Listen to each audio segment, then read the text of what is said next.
I stared at my phone screen, watching the 3 dots disappear and reappear in our family group chat. My fingers trembled as I typed, "My surgery's on the 15th, just need someone to drive me home." The response came instantly. My sister Ashley wrote, "LOL, you actually thought we'd miss Cabo for that." Mom added, "Don't guilt us, this trip's been planned for months." I typed back, "My mistake," and set my phone down. They didn't even ask what kind of surgery it was.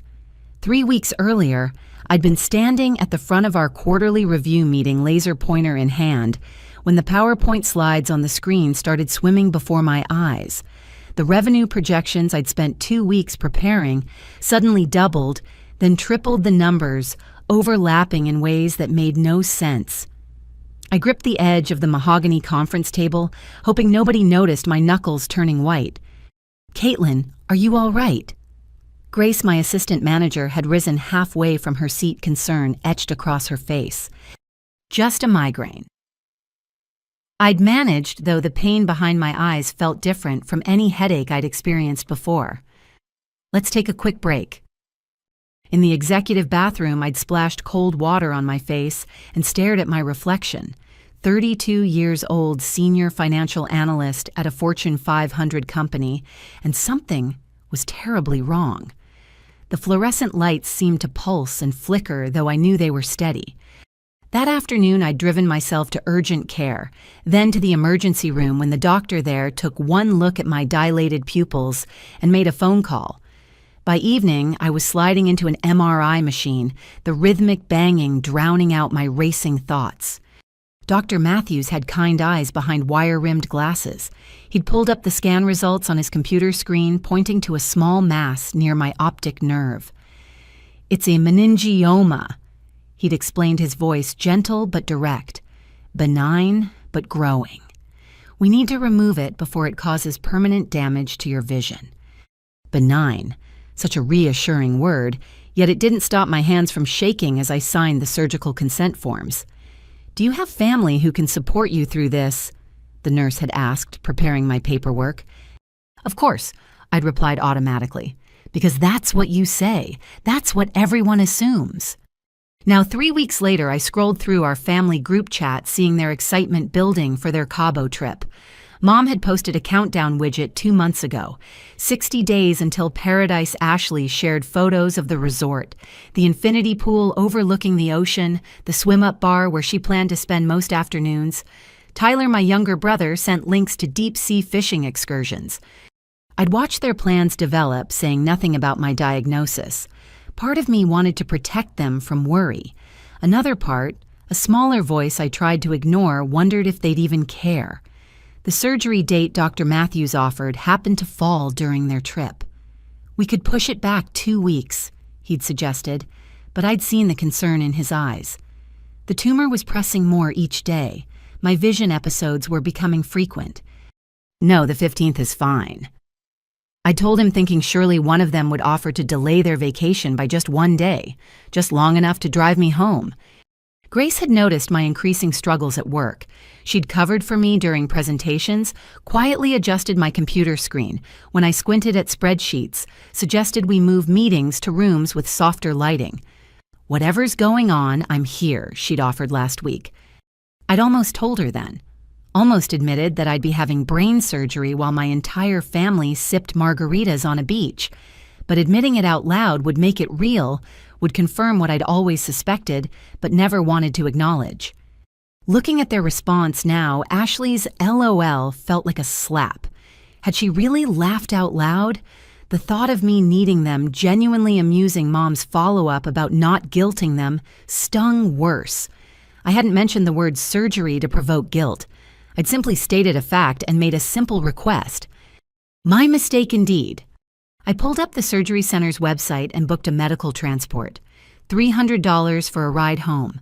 A stranger would pick me up after brain surgery because my family couldn't miss their vacation. I filled out the form listing Grace as my emergency contact. At least someone would answer if the hospital called.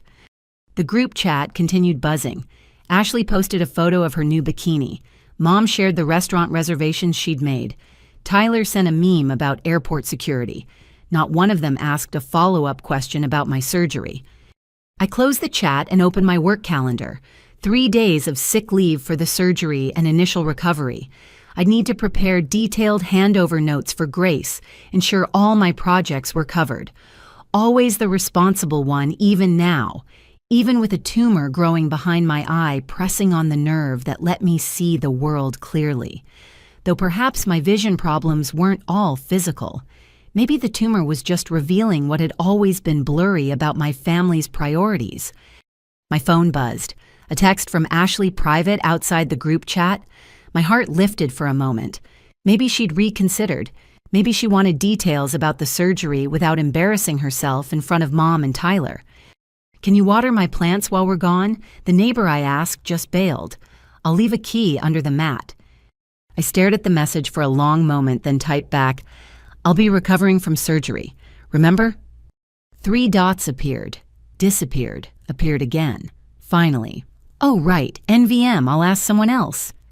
No concern, no questions, just mild inconvenience that I couldn't perform my usual role of solving everyone's problems. I set my phone aside and pulled out my laptop to start writing those handover notes. At least at work, people noticed when I wasn't there. At least somewhere I mattered enough to plan around. The tumor pulsed behind my eye, a dull ache that had become my constant companion. In 12 days, a surgeon would carefully remove it, restore my vision, give me back clarity. I wondered if he could remove the other thing that had been growing for years, the painful mass of resentment and disappointment lodged somewhere near my heart. But that wasn't his specialty. That surgery I'd have to perform myself. The next morning, I woke with a mission. If I was going to spend my recovery alone, I needed to get my affairs in order. I pulled out the filing cabinet in my home office, searching for my insurance documents. My fingers walked through neatly labeled folders until they landed on one that made me pause. Family Medical. I hadn't opened this folder in years, but I knew what it contained. Slowly, I pulled it out and spread its contents across my desk. The papers told a story I'd almost let myself forget, each document a chapter in a book titled Giving Until It Hurts. The first stack, Mom's cancer treatment from 5 years ago. Itemized bills from Northwestern Memorial Hospital. Chemotherapy sessions at $2,000 each. Radiation treatments. Surgical consultations. The total at the bottom of one statement made me catch my breath. $47,000. Insurance had covered some, but the gaps, the deductibles, the experimental treatments, insurance wouldn't touch. Those bills all bore my signature, my credit card numbers, my checking account information. I remembered those days vividly, racing from my office to the treatment center, holding Mom's hand while poison dripped into her veins, fighting the cancer but ravaging everything else. Ashley had been too emotional to handle the hospital visits. Tyler was swamped at work, so it fell to me as things always did. Beneath Mom's papers, I found Dad's cardiac rehabilitation documentation. 6 months of appointments after his first heart attack, physical therapy, medication management, dietary consultations. I'd driven him to every single appointment, rearranged my schedule, taken calls from his doctors. The sticky note in my handwriting was still attached, Tuesday, Thursday, 10 a.m., a Just Peterson meeting. Dad had passed 2 years ago from his second heart attack. It happened fast, no time for rehabilitation or treatment plans. Just a phone call at 3 in the morning and a world that shifted off its axis. Even then, I'd been the one to handle everything. Funeral arrangements, estate paperwork, comforting Mom while Ashley flew in 2 days late and Tyler asked about his inheritance before the burial. I dug deeper into the folder. Ashley's fertility treatments jumped out next. 3 rounds of IVF at $15,000 each. "Please, Caitlin," she'd sobbed over the phone. "Brad's insurance doesn't cover it, and we've already spent our savings on the first attempt. I'd liquidated my retirement account, sent the check without hesitation because that's what family does." Now, Ashley had 3 beautiful children who called me Aunt Katie, though I usually only saw them in Christmas card photos. At the bottom of the pile, a thicker folder that made my stomach clench. Tyler's gambling debts. $30,000 paid to various creditors to save him from bankruptcy, to keep his house from foreclosure. He'd promised to pay me back, swore he'd get help. That was 4 years ago. Last I heard, he'd been promoted at his firm, bought a new truck, taken his girlfriend to Vegas. The irony of that last part wasn't lost on me. I picked up my phone and scrolled to my cousin Sarah's number. She lived in Portland now, had built a life 3,000 miles away from our family drama. Her voice was groggy when she answered, the time difference meaning I'd caught her just waking up. Sorry for calling so early. I began, but she cut me off. Caitlin, what's wrong? You never call this early unless someone's in the hospital. The accuracy of that statement hit hard. Actually, I will be. In the hospital, I mean. Brain surgery on the 15th. Silence. Then, oh my God, how bad. What can I do? Do you need me to fly out? Tears pricked my eyes. The first person to offer help, and it was someone I talked to maybe twice a year. It's benign. I'll be okay.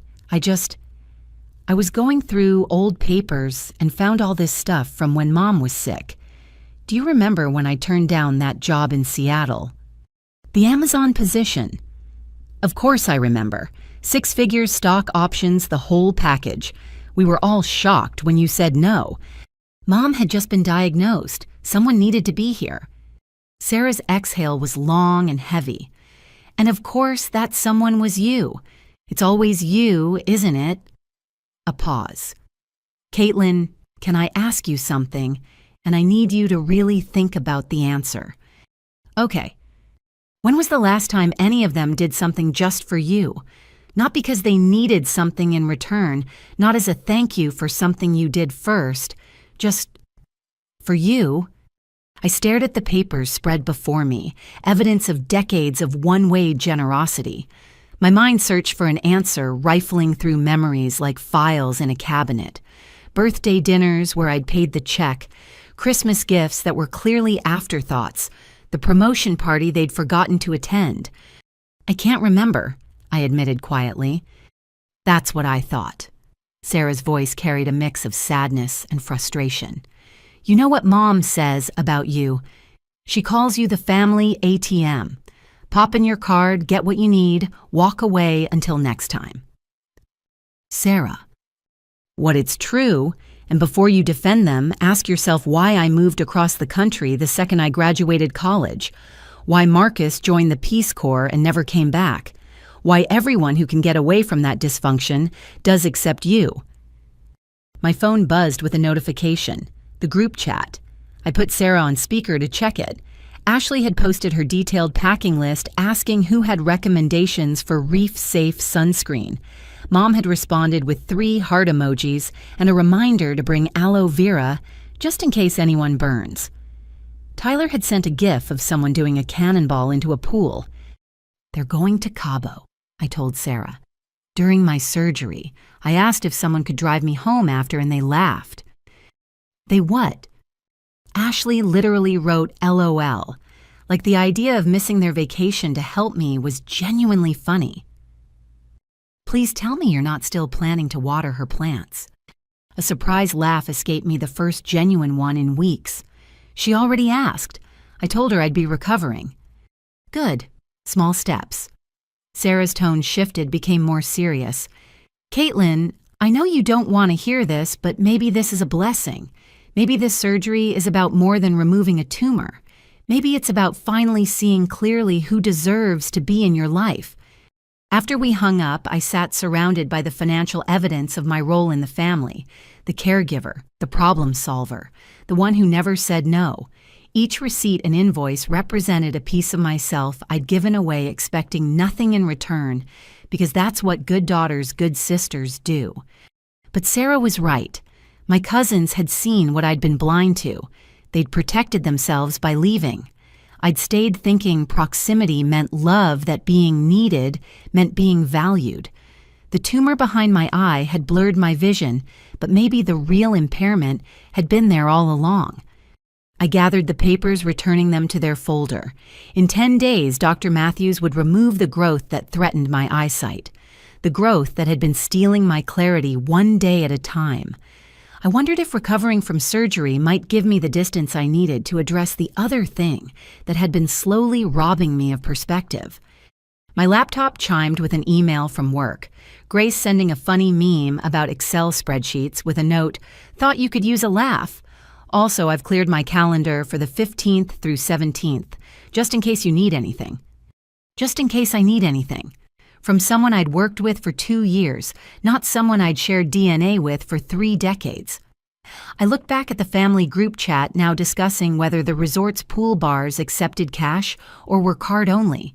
Not one message asking about my surgery type, the risks, the recovery time. Nothing. I closed the chat and opened a new document on my laptop. At the top, I typed, "Post-surgery recovery plan." If my family had taught me anything, it was how to take care of things myself. The only difference now was that the person I'd be taking care of would finally be me. 3 days before surgery, I sat in my living room with a checklist that would make a wedding planner envious. Every detail of my solo recovery had been meticulously arranged. The medical transport was confirmed for pickup at 11:30 on surgery day. The home health aide Margaret would arrive at 8 the next morning for 48 hours of post-operative care. I'd stocked my refrigerator with soft foods-filled prescriptions, in advance set up a recovery station in my bedroom with everything within arm's reach. I was reviewing Margaret's credentials when my laptop chimed with an email notification. The sender made me frown, Ashley Morrison Chen. Strange Ashley never emailed me, preferring texts for plant watering requests and group chat messages for everything else. I clicked open the message and immediately wished I hadn't. The email thread was extensive, dating back 3 months. Ashley had forwarded it to me by mistake, clearly meaning to send it to her husband Brad. The original recipients were Mom Tyler and someone named Jonathan Fitzgerald Esquire, an attorney. My hands grew cold as I read from the beginning. As we discussed in our last meeting, the lawyer had written, "Redistributing your father's remaining assets requires careful consideration of all beneficiaries. However, if Caitlin has formally declined her inheritance, share that simplifies matters considerably." Mom's response made my stomach churn. She insisted I keep everything after Robert passed, said she didn't need it, that I should be comfortable. We have it in writing. Tyler had chimed in. Good, someone without kids doesn't need a family trust anyway. What's she gonna do? Leave it to her cats? She doesn't have cats, Ashley had corrected. She doesn't have anything except that job she's married to. Besides, we have actual families to think about. College funds, mortgages, real expenses. The thread continued with discussions of property valuations, investment accounts I didn't even know existed, and a timeline for restructuring that coincidentally aligned with Mom reaching an age where she could access certain retirement funds without penalty. But the worst part came near the end in an exchange from just last week. Tyler thinks she suspects anything. Mom Caitlin. She's too busy playing Mother Teresa at work to notice. Did you know she volunteers at the hospital on Sundays? Like she doesn't already give enough away for free. Ashley. LOL, right? Remember when she wanted to go to the Grand Canyon for that meditation retreat or whatever we scheduled Cabo the same week. She'll never figure out it was on purpose. Tyler, $20, says she offers to drive us to the airport. Ashley, you're on. I bet she'll be too busy with some work crisis she invented to seem important. My vision blurred, and for once, it wasn't the tumor. They'd known about my vacation request. They'd deliberately scheduled their trip to conflict with it. The cruelty was intentional, calculated, discussed, and laughed about behind my back. I forced myself to read the final exchange dated just yesterday. Brad Ashley's husband. Ash, you forwarded this whole thread to Caitlin by mistake. She's going to see everything. Ashley, what? Oh God. Okay, don't panic. She probably won't even open it. She never checks personal email. And if she does, I'll just say it was a joke or taken out of context. Caitlin always believes the best in people. It's literally her biggest weakness. I sat back, laptop trembling on my knees. My biggest weakness. Believing the best in people. Trusting my family. The tumor behind my eye throbbed, but the pain in my chest was worse. Every sacrifice, every check written, every opportunity declined to stay close to them. It had all been a joke to them. ATM was too kind a nickname. I was just a resource to be exploited, too naive to protect myself. My phone rang. Ashley's name on the screen. I let it go to voicemail, then played the message. "Hey, sis. Just wanted to check in about those plants. I know you said you're having surgery or whatever, but maybe you could swing by before or after. They just need water twice a week. Thanks, love you." Love you. The words felt like acid now. I deleted the voicemail and returned to my preparation. The medical transport, the health aid, the solo recovery. It all made perfect sense now. I wasn't alone because of circumstances. I was alone because my family had chosen to leave me that way, had actively orchestrated it while planning to take everything my father had wanted to leave me. I picked up my phone and scrolled to Grace's number. "Hey," I said when she answered. "I know this is a huge ask, but would you mind being my emergency contact for the surgery? The person I listed just informed me they'll be unavailable." "Of course," Grace replied without hesitation. "Do you need me to be there? I can rearrange my Thursday meetings." "No, that's okay. The doctor says I'll be unconscious for hours, then too groggy to know anyone's there. But thank you." "Caitlin." Her voice carried a weight of understanding. "I'll be there anyway. Nobody should wake up from brain surgery alone." After we hung up, I made one more call. Catherine Reeves was a lawyer I'd met through work, sharp and protective of her clients. "I need to review some inheritance documents," I told her secretary. "Specifically, I need to understand what happens when someone declines an inheritance under emotional duress while grieving. Can she see me tomorrow?" The appointment was set for 2 o'clock. I gathered the email printouts, adding them to a new folder I labeled Evidence. If my family wanted to treat me like a naive fool, they were about to learn that believing the best in people didn't make me stupid. It had just made me blind. But in 3 days, the tumor would be gone. My vision would be clear. And maybe finally I'd see my family for exactly what they were. I spent the rest of the evening organizing documents. Bank statements showing every payment I'd made for them, text messages asking for money, screenshots of the group chat where they'd mocked my vacation plans, the forwarded email thread now printed and highlighted. Catherine would have everything she needed. My phone buzzed constantly, Ashley trying to call, Mom sending texts about bringing shells back from Cabo, Tyler sharing a countdown. 2 days until paradise. I silenced it all and went back to my checklist. At the bottom, I added one more item, start over. After the surgery, after recovery, after dealing with whatever legal battles lay ahead, I would need to rebuild. Not just my health, but my entire life. The family I'd built it around had been a mirage, a one-way street disguised as a circle of love. The irony wasn't lost on me. In trying to preserve my family, I'd enabled their worst behaviors. In believing the best, I'd allowed them to be their worst. Dr. Matthews would remove the tumor that impaired my vision, but I would have to remove the emotional cataracts that had kept me from seeing the truth for 32 years. Surgery in 3 days, a new life shortly after. It terrified me more than the brain tumor ever had. The alarm never had a chance to ring. I'd been awake since 3, staring at the ceiling, running through everything one more time. Surgery at 8, medical transport at 5:30. Nothing to eat or drink after midnight. Simple instructions for a complicated day. At 5, as I was double-checking my hospital bag, my phone chimed. A text from an unknown number. "I know about your surgery. Check your porch." My security system showed no one outside, but there on the welcome mat sat a small wicker basket. I retrieved it cautiously, bringing it into the light of my kitchen. Inside lavender aromatherapy oil, a playlist titled Peaceful Healing. On a USB drive, organic lip balm, fuzzy socks with Brave, written on the soles, and a handwritten note on cream cardstock. "You're braver than you know, stronger than you believe. Someone is thinking of you today. A friend who understands." No signature, no identifying marks.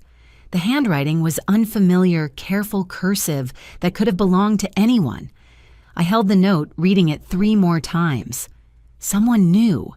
Someone cared enough to leave comfort for a stranger facing surgery alone. I tucked the items into my hospital bag, keeping the note in my pocket, a talisman from an anonymous guardian angel. The medical transport arrived precisely at 5:30. The driver, an older gentleman named Carl, helped me into the van with practiced kindness. "Northwestern Memorial," he confirmed. "Big day, huh?" "Brain surgery," I said, surprising myself with the admission. "Well then, let's get you there safe and sound. My daughter had brain surgery last year. Scariest thing we ever went through, but look at her now, training for a marathon." He chatted gently during the drive, sharing stories about his daughter's recovery, filling the silence I hadn't realized I'd been dreading. As we pulled up to the surgical entrance, he patted my hand. "You got anyone waiting for you?" "They're running late," I lied smoothly. "Well, you take care now. Dr. Matthews right, he's the best. Fix my daughter right up." Inside, the pre-op routine began. Forms to sign, wristbands to confirm, IV lines to insert. I changed into the hospital gown, folded my clothes neatly, placed my phone on top. 6:45. Might as well check one last time. The group chat had been active all night. Ashley posted a sunrise photo from the plane. Mexico-bound mimosas at 30,000 feet. Mom added prayer hands and a heart emoji, nothing else. Tyler shared a selfie with his girlfriend, both wearing matching Cabo or Bust t-shirts. I typed one message, "Heading to surgery now, send." The response was immediate. Ashley's beach sunrise photo from earlier, she was reposting it. "Missing you, wish you were here." Mom added more prayer hands. That was it. No questions, no concern, no last-minute change of heart. Caitlin Morrison. A nurse in purple scrubs smiled warmly. "I'm Patricia. I'll be with you through prep. How are you feeling?" "Ready?" I said, placing my phone in the bag. "Good. Any family we should update during the procedure." "They're traveling. My emergency contact is Grace Chen. She's running late." Another lie, but easier than the truth. Patricia's expression softened with understanding. "Well, we'll take excellent care of you. Dr. Matthews is reviewing your scans now. The anesthesiologist will be in shortly to go over everything." She bustled around, adjusting my IV checking monitors, her movements efficient but gentle. First brain surgery. I had my appendix out in college." "Well, this one's easier. You'll sleep right through it. Wake up with a smaller headache than you probably have now from that tumor." Dr. Matthews arrived at 7:30, marked my forehead with a purple pen, reviewed the procedure once more. The tumor was accessible, shouldn't require disturbing much tissue. 4 to 6 hours depending on what they found. Risks included vision changes, possible speech impacts, typical surgical complications. I signed the final consent. "Any last questions?" he asked. "The recovery, I've arranged home health care. That's sufficient." His brow furrowed slightly. "For the first few days, yes, but you'll want family or friends checking in. Brain surgery can be disorienting. Having familiar faces helps." "Of course, they're just delayed. Travel complications." The lie came so easily now, a protective shield against pity or judgment. The anesthesiologist arrived next, a cheerful woman who explained the process while injecting something into my IV that made the edges of everything soften. "Count backward from 10 when you're ready," she said. Patricia squeezed my hand. "I'll be here when you wake up." I thought of the anonymous note in my pocket. Someone thinking of me. Grace probably already in the waiting room despite my protests. Carl the driver telling his daughter about the brave woman he'd driven that morning. 10. I began thinking of the tumor that would soon be gone. 9. For the vision that would clear. 8. For the family that had chosen Cabo over caring. 7. For the truth I'd finally seen. 6. For the lawyer who'd helped me reclaim what was mine. 5. For the new life waiting after recovery. 4. For Grace and Patricia and strangers who showed more kindness than blood. 3. For the strength I'd found in solitude. 2. For the clarity that comes from cutting away what poisons you. 1. I whispered and let the darkness take me. carrying with it the weight of being the family giver, the eternal provider, the one who never said no. Somewhere above the anesthesia, I floated in dreams. My father appeared younger than I'd ever known him, wearing the suit from my college graduation photos. "My brave girl," he said, voice warm with pride. "You were always the strongest one." "I don't feel strong," I told Dream Dad. "I feel forgotten." Strength isn't about being remembered. It's about knowing when to let go. The surgical suite faded in and out. Beeping machines murmured conversations, someone saying, "more extensive than expected," and additional growth behind. Time meant nothing in this space between consciousness and void. "She's doing beautifully," a voice said. "Where's her family?" Transport service brought her. Emergency contact is listed as her assistant manager. That can't be right. But it was right. The only thing that had been right in a very long time. As the darkness pulled me deeper, I thought I heard my phone buzzing somewhere far away. 17 messages probably, sunset photos and cocktail updates, and not one question about whether I'd survived. The last thing I remembered was Patricia's voice, soft but fierce. "I don't care what the chart says. Nobody wakes up alone on my watch. I'll stay." And in that moment, floating between sleep and surgery, I understood something profound. Family isn't about DNA or shared history or obligation. Family is about who shows up when the anesthesia wears off, who holds your hand when you can't hold yourself, who stays when everyone else has chosen somewhere better to be. The tumor was being cut away, carefully extracted from behind my eye, but something else was being removed too. The desperate need to be needed, the compulsion to give, until empty the belief that love meant accepting crumbs while others feast. I was having brain surgery while my family drank margaritas in Cabo, and somehow, impossibly, that was exactly what needed to happen. Because when I woke up, when my vision cleared, I would finally see everything and everyone for exactly what they were. Consciousness returned in fragments. First the antiseptic smell that could only mean hospital, then a rhythmic beeping that matched the pulse I could feel in my temples. My mouth felt like cotton tongue, heavy and uncooperative. Slowly, carefully, I opened my eyes. The room wasn't empty. Patricia stood by the window, adjusting the blinds to soften the afternoon light. She turned at my slight movement, her face breaking into a warm smile. "There she is. Welcome back, brave one."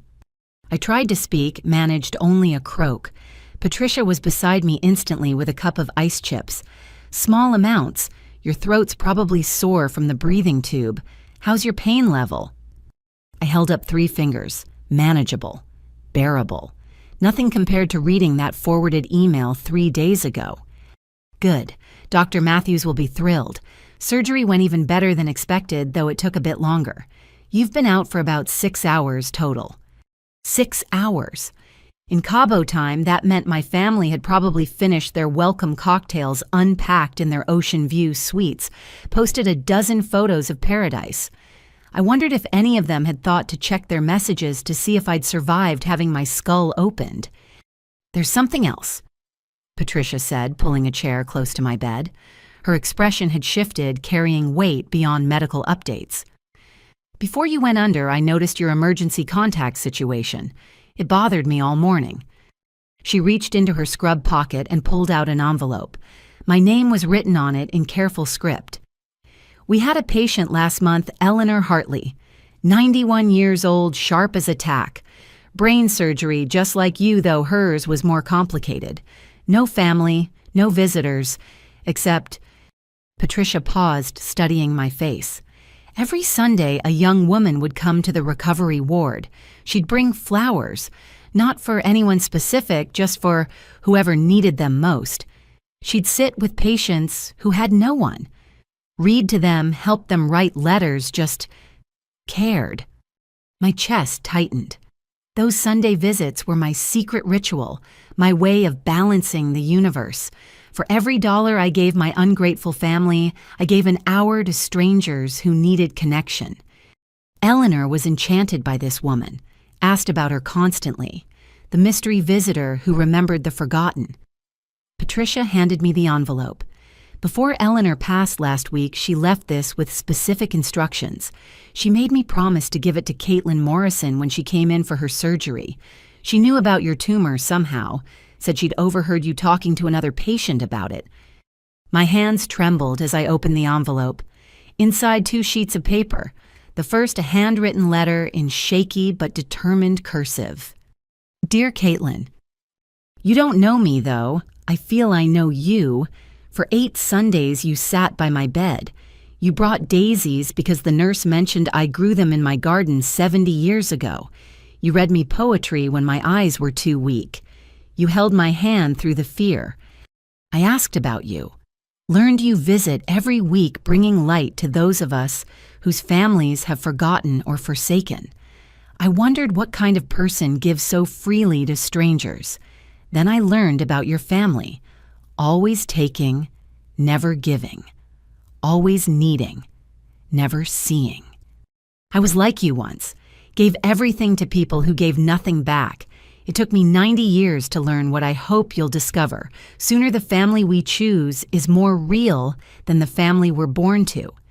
I have no children, no relatives who remember my name, but I had you for 8 Sundays. That was more family than I'd felt in decades. The second page explains my final gift. Use it to choose yourself for once. With love and admiration, Eleanor Hartley. The second page was a legal document, a bequest notification from the law offices of Hartley and Associates. Eleanor Hartley had left me $50,000 and a note at the bottom in what looked like a lawyer's handwriting. Mrs. Hartley insisted this note be included for the woman who remembers the forgotten so she might remember herself. Tears ran down my face, stinging the surgical tape on my forehead. I'd brought flowers to a stranger, and she'd left me a future. My family had laughed at my surgery needs. A woman I'd known only in her final weeks had planned for my recovery before I even knew I'd need it. She talked about you constantly, Patricia said softly, handing me tissues. How you'd spend entire afternoons here moving room to room. The candy striper without the uniform, she called you. Said you had the kindest eyes she'd ever seen. I never told her my last name. I whispered voice, rough but functional. She was a retired judge, still had connections. Asked her son to find out who the Sunday Flower Girl was. He owns this hospital, actually. Judge William Hartley. He was estranged from his mother for 20 years. Some family dispute about money, imagine that. But when he learned about you, about what you'd done for her, he tried to reconcile. She agreed to see him, but only to arrange this bequest. Said you'd shown her more daughterly love than he'd shown in decades. Patricia stood, checked my IV, adjusted the blanket over my legs. He wanted to meet you, but Eleanor forbade it. Said the gift should be pure, no strings or expectations. Just one woman who understands loneliness helping another.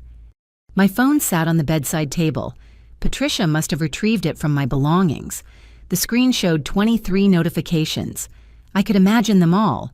Beach photos, restaurant check-ins, sunset cocktails. Look what you're missing. Wish you were here. Having the time of our lives. Your assistant is in the waiting room, Patricia added. Grace. She's been here since dawn. Should I send her in? I nodded, then caught Patricia's hand. Thank you for staying, for caring.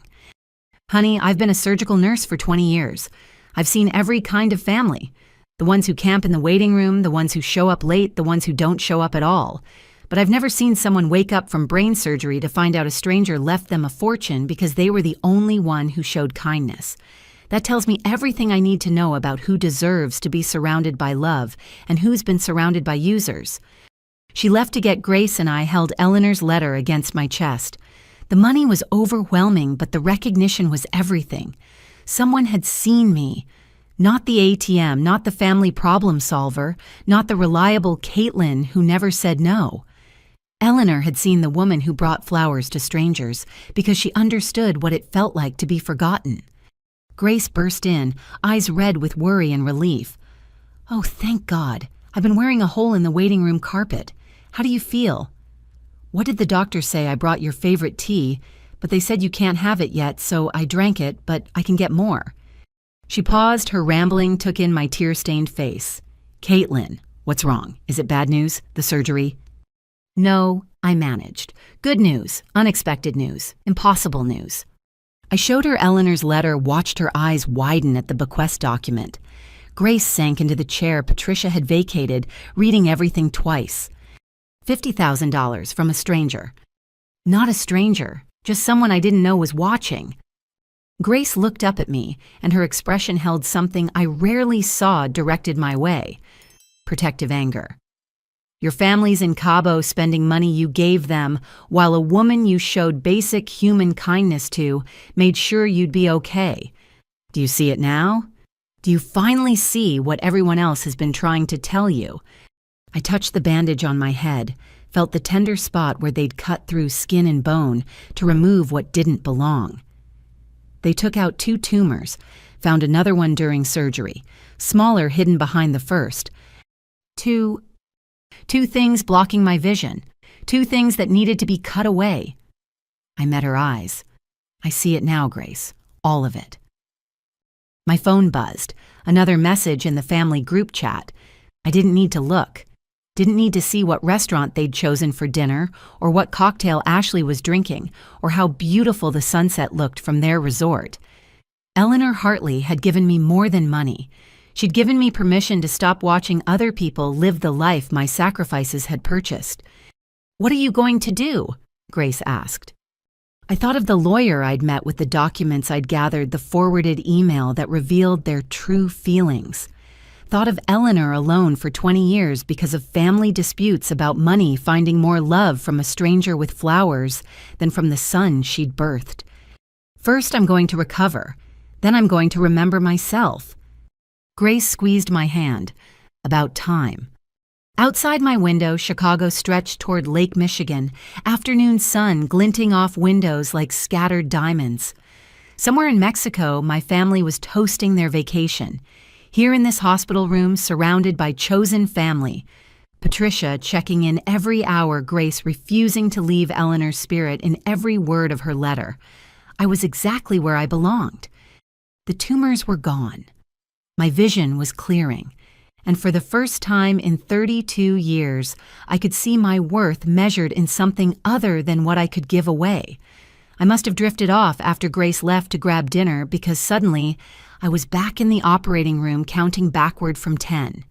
But this time, I could hear everything, see everything, while somehow also floating above my body on the table. "Wait, hold on," Dr. Matthews' voice sharp with concern. "There's something else here. Look at this scan." The monitors around my surgical site glowed with images of my brain, and even from my strange suspended viewpoint, I could see what had caught his attention. Behind the primary tumor, partially hidden like a shadow behind a mountain, lurked another mass. "Should we proceed?" This from another surgeon, someone I didn't recognize. "We didn't consent her for additional—" "We can't leave it." Dr. Matthews' tone brooked no argument. "See how it's wrapped around the optic nerve. If we take the primary but leave this, she'll be back within months, maybe weeks, and by then—" He didn't need to finish. By then it might be too late. By then the hidden tumor could steal what the visible one hadn't managed to take. "Call the family," someone suggested. "They should know the surgery will take longer."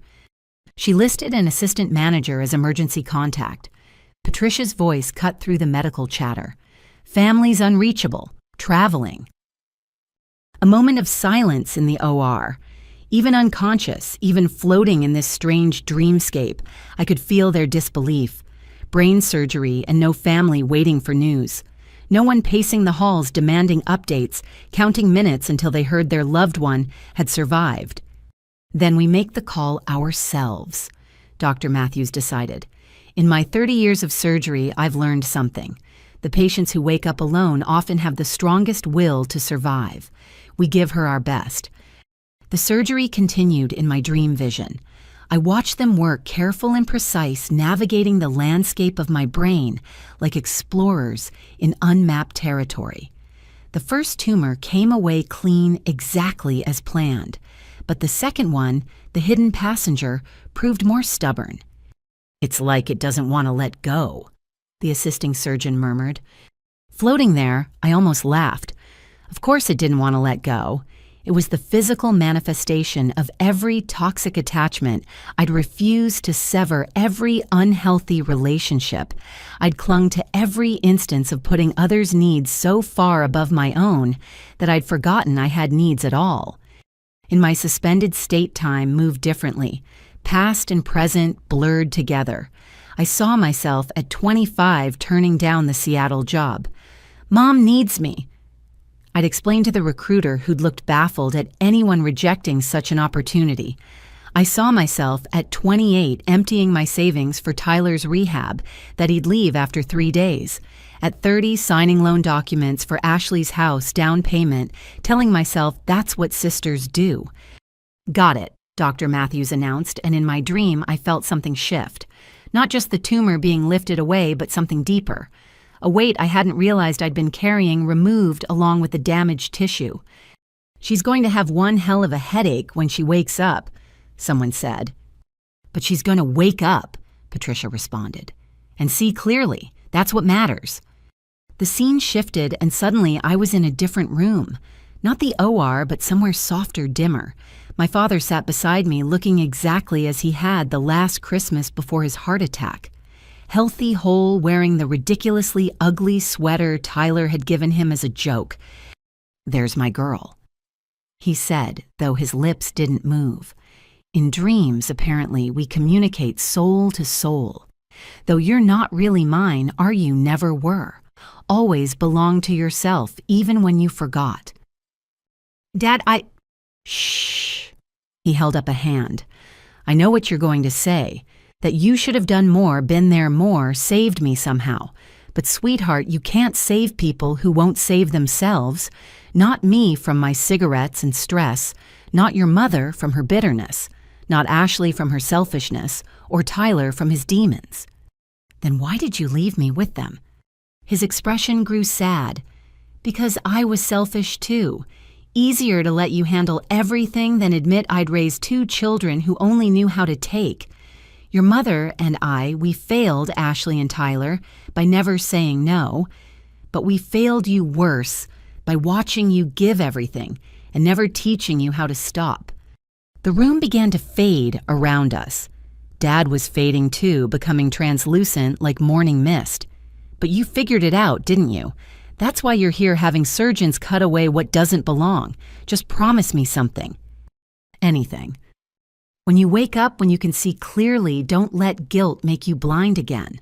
They'll try, you know. The moment they realize the well has run dry, they'll come with buckets of shame and manipulation. Don't let them." "Dad, wait."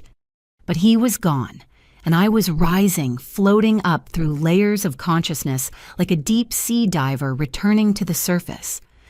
Voices grew clearer, real voices, not dream echoes. "Response is good. Pupils are reactive. Caitlin, can you hear me?" I could. I could hear everything. The monitor beeping. Patricia murmuring encouragement. Someone else further away saying something about successful removal of both masses. Both. They'd found 2 tumors and taken them both. No wonder the surgery had stretched to 7 hours. "Family," I managed to croak. "Your assistant Grace is here. Has been all day. Should I—" "No."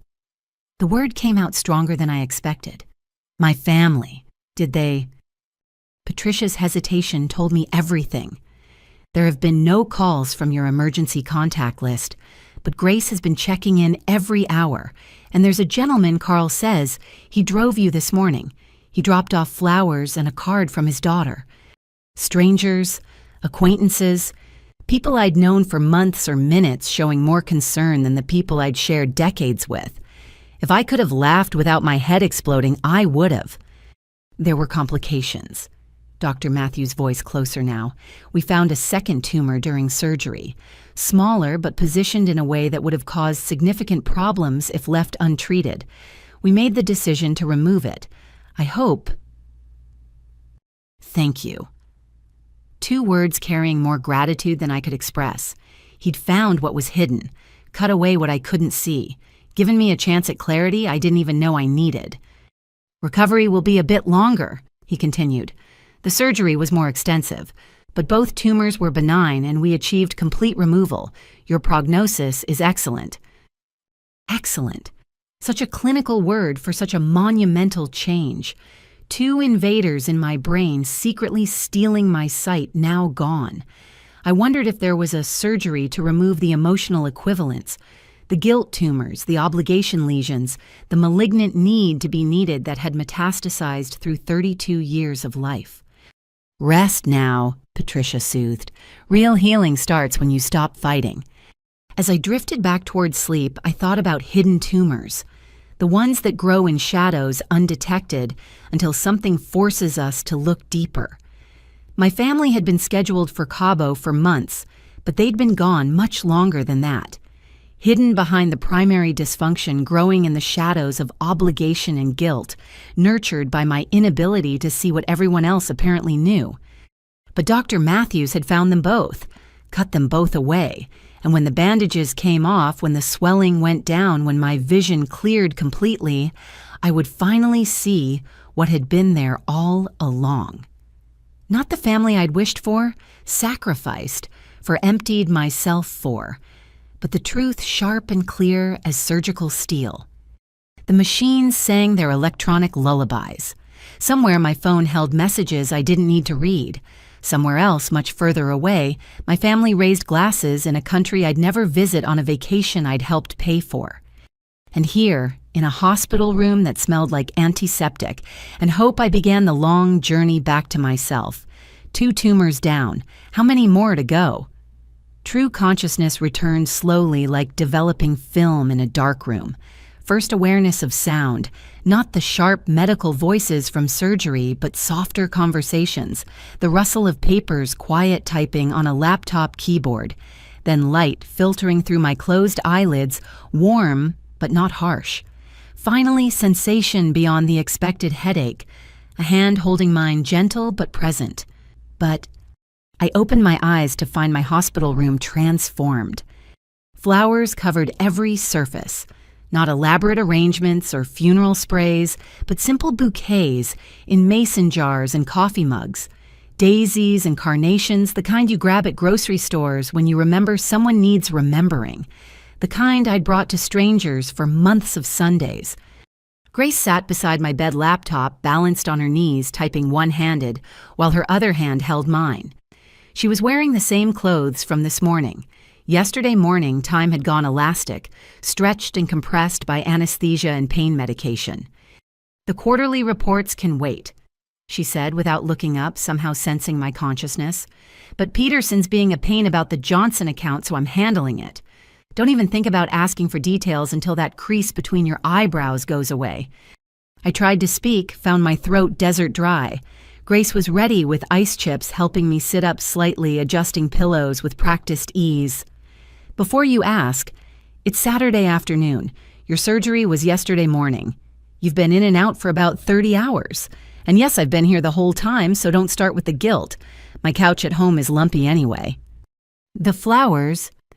"Ah, that." Grace gestured around the room with obvious pleasure. "Word got out.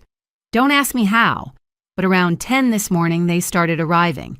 John from the loading dock brought those roses. Said you're the only executive who knows his grandkids' names.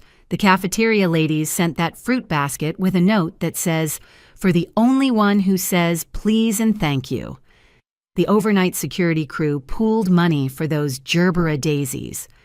She pointed to each arrangement as she spoke. "Those tulips from the therapy dog handler at the children's hospital. Apparently you always carry treats for her golden retriever. The orchid is from the parking attendant whose daughter you tutored in math. I had no idea you were tutoring anyone's daughter in math." Neither had my family. They'd never asked how I spent my evenings, my weekends, my lunch hours. If it didn't benefit them directly, it didn't exist in their world. "And these," Grace lifted a particularly cheerful bunch of sunflowers, "are from your Sunday patients. Somehow Patricia got word to them. There's a card."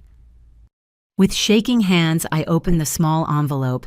Different handwriting styles covered the card, some steady, some wavering with age or illness. To our Sunday angel, now it's our turn to remember you. Rest and heal. We'll be here when you're ready. Love Ward 7B. Tears came then silent but steady salt water washing away the last residue of anesthesia fog. In 2 days, I'd received more genuine care from strangers and acquaintances than I'd received from family in years.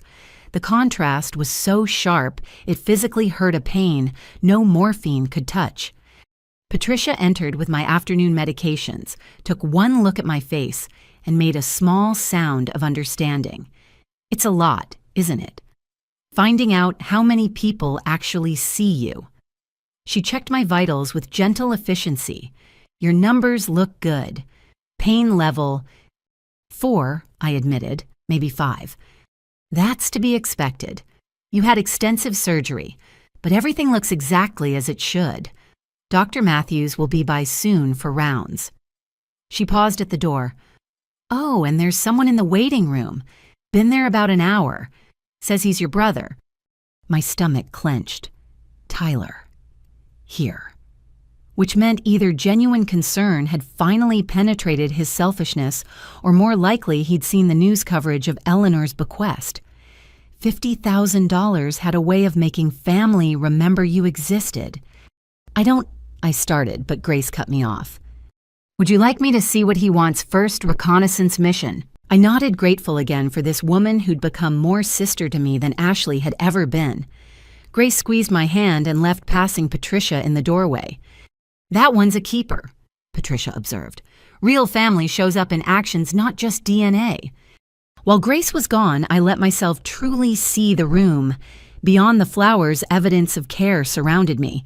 A phone charger plugged in beside my bed. Grace knew I hated having a dead battery. A soft blanket that wasn't hospital issue draped over my legs. A stack of my favorite tea bags on the nightstand, waiting for when I could have hot liquids. Small thoughtfulnesses that spoke of attention, of being known. My phone sat face down on the table. I'd made it this far without checking the family group chat, but curiosity won and I flipped it over. 47 notifications. I scrolled through each message, another twist of the knife. Ashley, sunset from our balcony, paradise. Mom, the spa here is incredible. Much needed relaxation. Tyler, caught a marlin. Check out this beauty. Ashley, missing you sis. Next year for sure. Mom, hope your procedure went well, sweetheart. Procedure. Like I'd had a mole removed, not tumors extracted from my brain.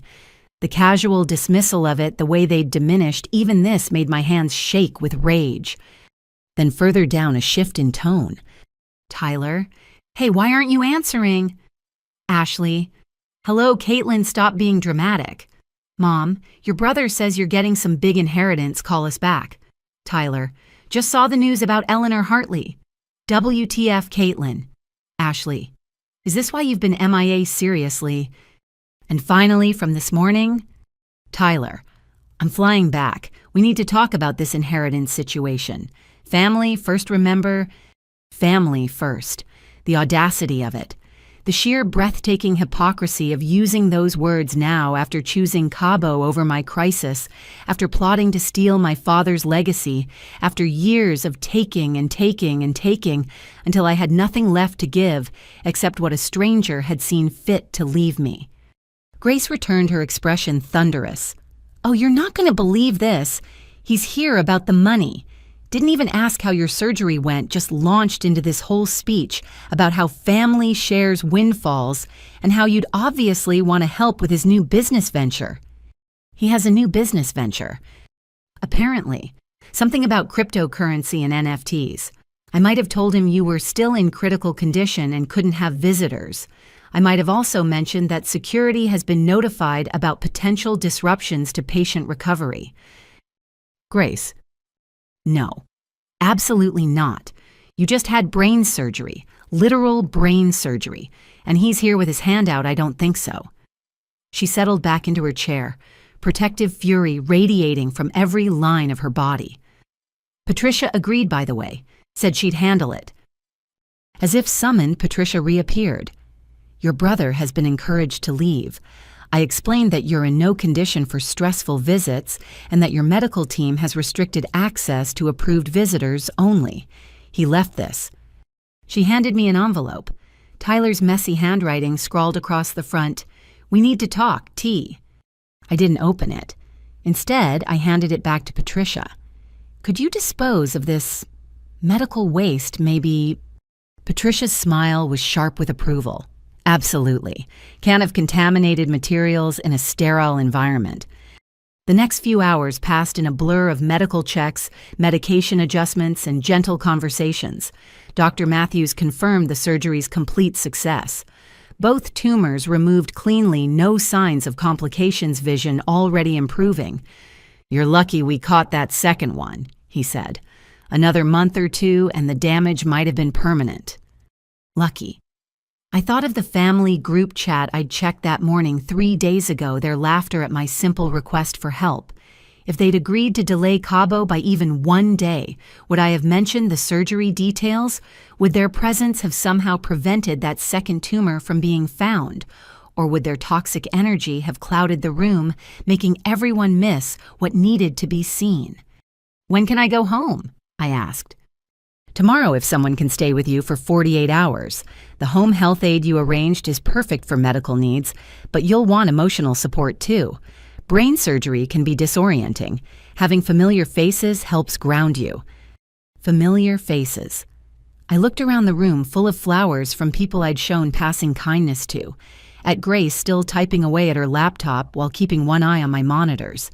At Patricia, who'd stayed past her shift yesterday because she wouldn't let me wake up alone. These were my familiar faces. The ones who showed up without being asked, who gave without keeping score, who saw me as more than a resource to be drained. My family was in Cabo, probably on their 3rd round of margaritas by now, but I wasn't alone. I'd never been alone. I'd just been looking for love in the wrong DNA. "I'll have someone," I told Dr. Matthews, and for the first time in my life, I knew it was true. Sunday morning brought Margaret the home health aide I'd hired, but she wasn't alone. Grace arrived simultaneously, arms full of supplies and determination. "I've rearranged my entire week," Grace announced, setting up what looked like a mobile office in my living room. "Margaret handles the medical stuff, I handle everything else. Non-negotiable." Margaret, a sturdy woman in her 50s with kind eyes and skilled hands, checked my surgical site with professional gentleness. Healing beautifully. Pain level 3, sometimes 4. "That's excellent for day 2. Let's keep you comfortable and hydrated." She moved through my apartment with quiet efficiency, noting where I kept medications, checking sight lines from bed to bathroom, ensuring everything I might need was within safe reach. Grace had pulled out a thick folder spreading papers across my coffee table with the focus she usually reserved for million-dollar accounts. "Okay, so while you were unconscious, I might have done some digging." "Grace, just hear me out." She held up the forwarded email from Ashley, the one revealing their plans to cut me out of Dad's remaining estate. "This is fraud, Caitlin, like actual legal fraud. Your mom accessing accounts in your name. That's identity theft. The 3 of them conspiring to hide assets while you were grieving, there are laws against that." I settled carefully onto my couch, head still tender, but mind increasingly clear. "It's fine. I don't want their money." "No, it's not fine." Grace's voice carried an edge I'd rarely heard. "And it's not their money. It's yours. Your dad left it to you, just like Eleanor Hartley left you that money. Because people who actually paid attention saw who you really are." She pulled out more documents, 4 years of meticulous records, every time I'd left work early for a family emergency, every promotion I'd passed up to stay available, every project I'd delegated because Ashley needed emergency childcare, or Tyler needed bail money, or Mom needed a ride to somewhere that couldn't wait. "Remember the Henderson acquisition?" Grace asked. "You were lead analyst. It was your baby. But you handed it off to Derek because Ashley needed someone to watch her kids during her emergency. Want to guess where she actually was?" She showed me Ashley's social media from that day. spa treatments, champagne brunch, shopping selfies. While I'd been explaining to Derek how to present my months of work, my sister had been getting a hot stone massage. Or this one, another document. The weekend you missed the executive leadership retreat because Tyler was in crisis, the retreat where they decided on the new VP of Finance. She showed me Tyler's posts from that weekend. Las Vegas, poker tables, showgirls. You didn't get the promotion because you weren't there to advocate for yourself, because you were home waiting for a call from a brother who was too busy gambling to remember he'd called you crying. The evidence went on. Receipts for flights I'd missed, conferences I'd skipped, opportunities I'd declined, all sacrificed on the altar of family need. And for each sacrifice, Grace had found the corresponding evidence of betrayal. Beach vacations taken with money I'd lent for emergencies, shopping sprees funded by loans never repaid, luxury purchases made while I was paying their bills. Why, I asked, though I wasn't sure if I was asking Grace or the universe. Why did I let this happen? Because you're good. Grace's answer was simple. Because you believe in family, in loyalty and love. Because you have what they lack, a functioning heart. But being good doesn't mean being a doormat. Being loving doesn't mean being used. Margaret, who'd been quietly organizing medications, spoke up. I see this all the time in home health. The givers and the takers, the ones who empty themselves for others and the ones who let them. It's not noble honey, it's just sad. My phone buzzed, Ashley calling. I let it ring through to voicemail, then played the message on speaker. Caitlin, this is ridiculous. Tyler said you're refusing visitors. We're your family. We're flying back early because clearly you're not thinking straight. The surgery must have affected your judgment. We'll be there by tonight. And we need to talk about this Eleanor woman and why she left you money. That's just weird, Caitlin. Normal people don't inherit from strangers. See you soon. Absolutely not, Grace said, already pulling out her phone. What's your building security number? While she handled that, I looked at the papers spread before me. 4 years of documentation, but really it was 32 years of pattern. Me giving them taking, me sacrificing them benefiting, me struggling alone while they vacationed together on my dime. I consulted a lawyer, Grace admitted. My cousin Catherine Reeves. She says you have a strong case. Fraud, elder, financial abuse, identity theft. Your mom's been signing your name on documents. That's prison time, potentially. Prison. My mother. The woman who'd held my hand through chicken pox, who'd taught me to ride a bike, who'd also apparently been stealing from me while I paid for her lifestyle. She also said something else, Grace continued more gently, about the emotional abuse, the gaslighting, making you feel guilty for having needs while they drained you dry. That's harder to prosecute, but in civil court with all this evidence, they're my family. No. Grace's voice was firm. I'm your family. Patricia, who stayed past her shift, is family. Carl, the driver who brought you flowers. Margaret here, who's making sure you heal. Write the Sunday patients who sent cards. That's family. Those people in Cabo. They're just relatives. There's a difference. My laptop chimed with an email notification. Catherine Reeves, attorney at law. The subject line read, Initial Case Assessment, Morrison Family Fraud. I opened it with trembling fingers. Catherine's assessment was thorough and damning. Based on the forwarded email and Grace's documentation, I had grounds for multiple legal actions. The money my father had set aside for me, the accounts my mother had accessed, the systematic financial abuse disguised as family loyalty. All actionable, all winnable. But more than the legal arguments, one paragraph stood out. Ms. Morrison, in my 20 years of practice, I've seen many cases of family financial abuse. They all share common elements: isolation of the victim, normalization of exploitative behavior, and the manipulation of love and loyalty. What your family has done goes beyond mere selfishness. It represents a calculated pattern of extraction that has cost you not just money, but opportunities, career advancement, and personal growth. The law can recover your financial losses. Only you can recover yourself. She wants to meet tomorrow. Grace said, "after your follow-up with Dr. Matthews." I thought about Eleanor Hartley, alone in her hospital bed, estranged from family over money. But she'd found peace in the end, found connection with a stranger who brought flowers, found clarity about what mattered and what didn't. Her gift wasn't just $50,000, it was permission to choose differently. "Okay," I said, "set up the meeting." Grace smiled, fierce and protective. "That's my girl. Now let Margaret check your vitals while I order lunch, and if your family shows up, they can explain themselves to building security. Doctor's orders were clear. No stressful visitors." As Margaret wrapped the blood pressure cuff around my arm, I caught sight of myself in the hallway mirror. Surgical bandage still wrapped around my head, face pale, but eyes clear. I looked fragile and fierce simultaneously, like someone who'd had important things cut away and was still deciding what to grow in their place. My phone buzzed again. Tyler this time. "This is bullshit, Caitlin. You can't lock out family. We have rights." Rights. They wanted to talk about rights. The right to my money, my time, my energy. The right to drain me dry while giving nothing back. The right to plan Cabo trips during my brain surgery, then cry foul when consequences came calling. I turned the phone face down and let Margaret finish her examination.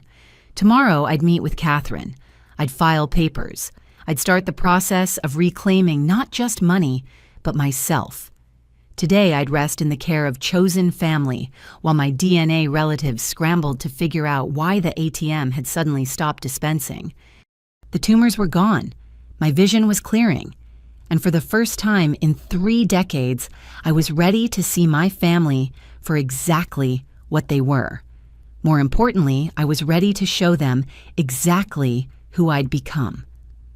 Monday morning, I was settling in for my follow-up appointment with Dr. Matthews when my phone exploded with calls. Ashley, Mom, Tyler. All at once, like they'd coordinated their assault. I'd kept it on silent, but watching their names flash repeatedly across the screen felt like witnessing a desperate performance. Finally, Ashley got through by calling from an unknown number. Her voice when I answered was pitched high with hysteria. "Caitlin, thank God we just saw the news brain surgery. 2 tumors. Why didn't you tell us it was that serious?" In the background, I could hear airport announcements. The bustle of travel, the echo of a terminal. They were really coming back. "I did tell you," I said calmly. "I asked for a ride home from surgery. You laughed." "We didn't know it was brain surgery. You just said, surgery. You should have been specific." "Would it have mattered?" Silence. Then Mom's voice grabbing the phone. "Caitlin, sweetheart, we're at the Cabo airport. We're trying to get flights back. I'm beside myself. My baby had brain surgery and I wasn't there." The performance was impressive. If I hadn't seen the email chain, hadn't read their mockery, I might have believed the concern was genuine.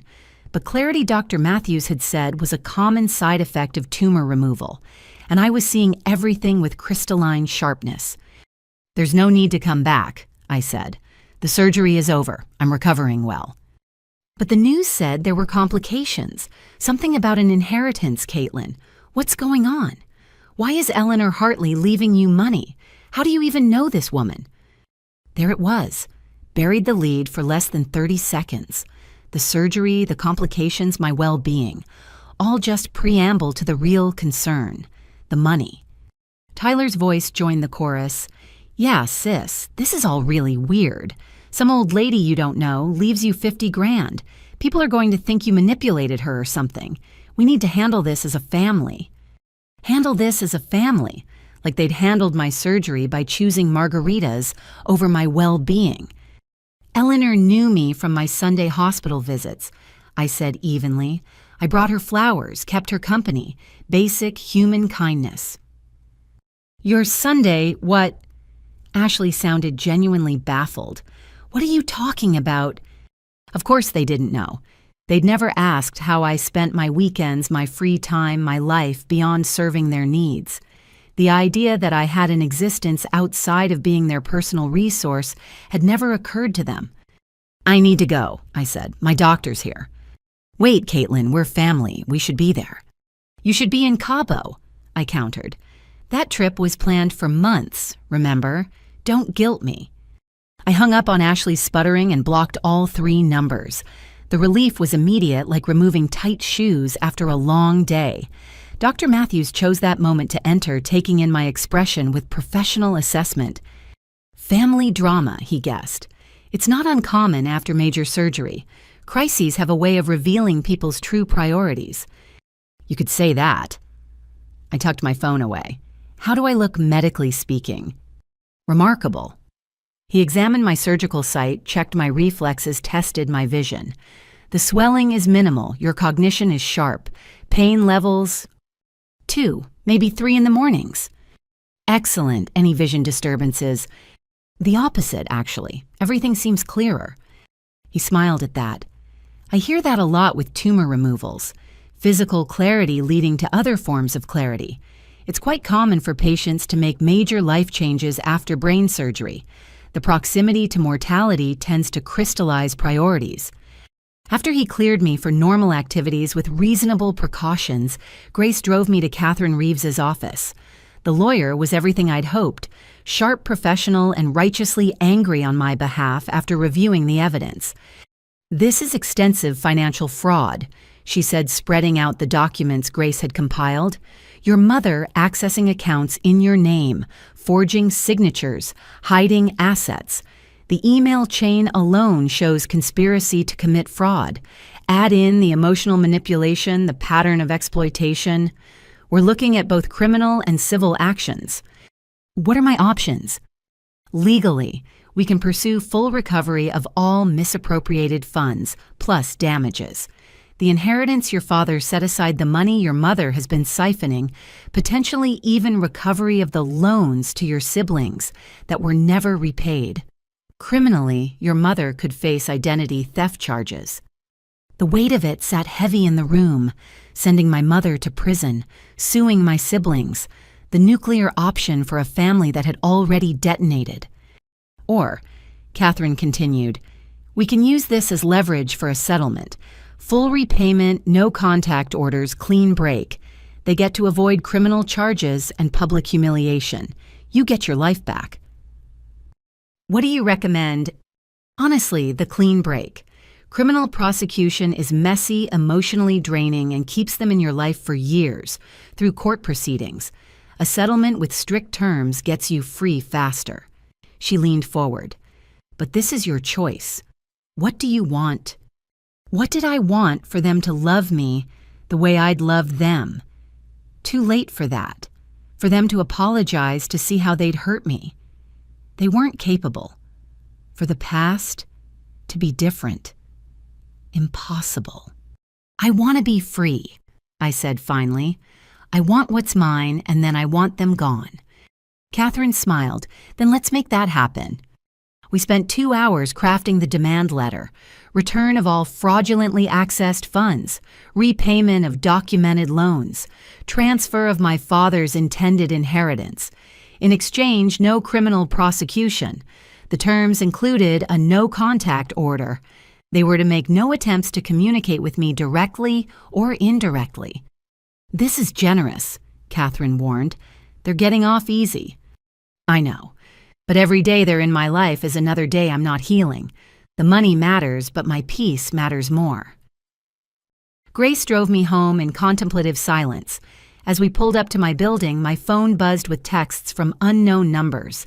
Ashley, Tyler, and Mom had apparently gotten new phones or borrowed them to circumvent my blocks. We're at O'Hare coming to you. This is insane, Caitlin. Unblock us. Found out where you live. Be there soon. I showed Grace, who immediately called building security. They're not on the approved list, she said firmly.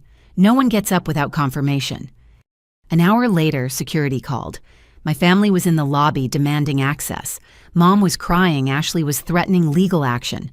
Tyler was insisting on his rights as family. I could hear them in the background, their voices carrying through the phone. Send them away, I instructed. If they refuse, call the police. Yes, ma'am. And ma'am, the desk sergeant mentioned you're the nice lady who brings cookies at Christmas. We've got your back. Another unexpected alliance. Another reminder that I'd built a network of connections through small kindnesses, while my family built expectations through endless taking. 20 minutes later, Grace's phone rang. Ashley probably finding the number through my office directory. Grace put it on speaker after checking with me. "This is insane," Ashley screamed. "She's our sister. Our mother is in the lobby crying. What kind of person does this to family?" "The kind who just had brain surgery alone while you posted beach selfies," Grace replied coolly. "The kind who's done being an ATM, the kind who's finally choosing herself." "You don't understand that inheritance story is all over the news. People are asking questions, Mom's friends are calling. This is humiliating." "Then maybe you should have thought about that before planning to steal her inheritance," Grace suggested. "Or before laughing at her surgery request. Or before any of the 1,000 times you took advantage of her kindness." She hung up on Ashley's threats to sue everyone from the building to the hospital to Grace personally. "Well," Grace said with satisfaction, "that felt good." My phone continued buzzing with messages from unknown numbers, but I didn't read them. Catherine had advised no contact until the legal papers were served. Tomorrow, a process server would deliver the demand letter to each of them. Tomorrow, the legal machinery would start turning. Tonight, I sat in my apartment surrounded by flowers from people who barely knew me, but cared more than those who'd known me longest. Margaret had left soup in the refrigerator. Patricia had texted to check in. Carl, the driver, had sent a card from his daughter thanking me again for the encouragement during her recovery. I thought about family real and chosen, about blood and water and which was truly thicker, about tumors hidden and visible and what happened when you finally cut them away. My head ached, but it was healing. My heart ached, but it was learning. Somewhere in Chicago, my biological family was probably regrouping, planning their next assault. Let them come. I had building security and legal papers and the kind of clarity that only comes from having your skull opened and your illusions removed. The surgery had taken 7 hours. 32 years of toxic patterns would take longer to fully excise. But the process had begun.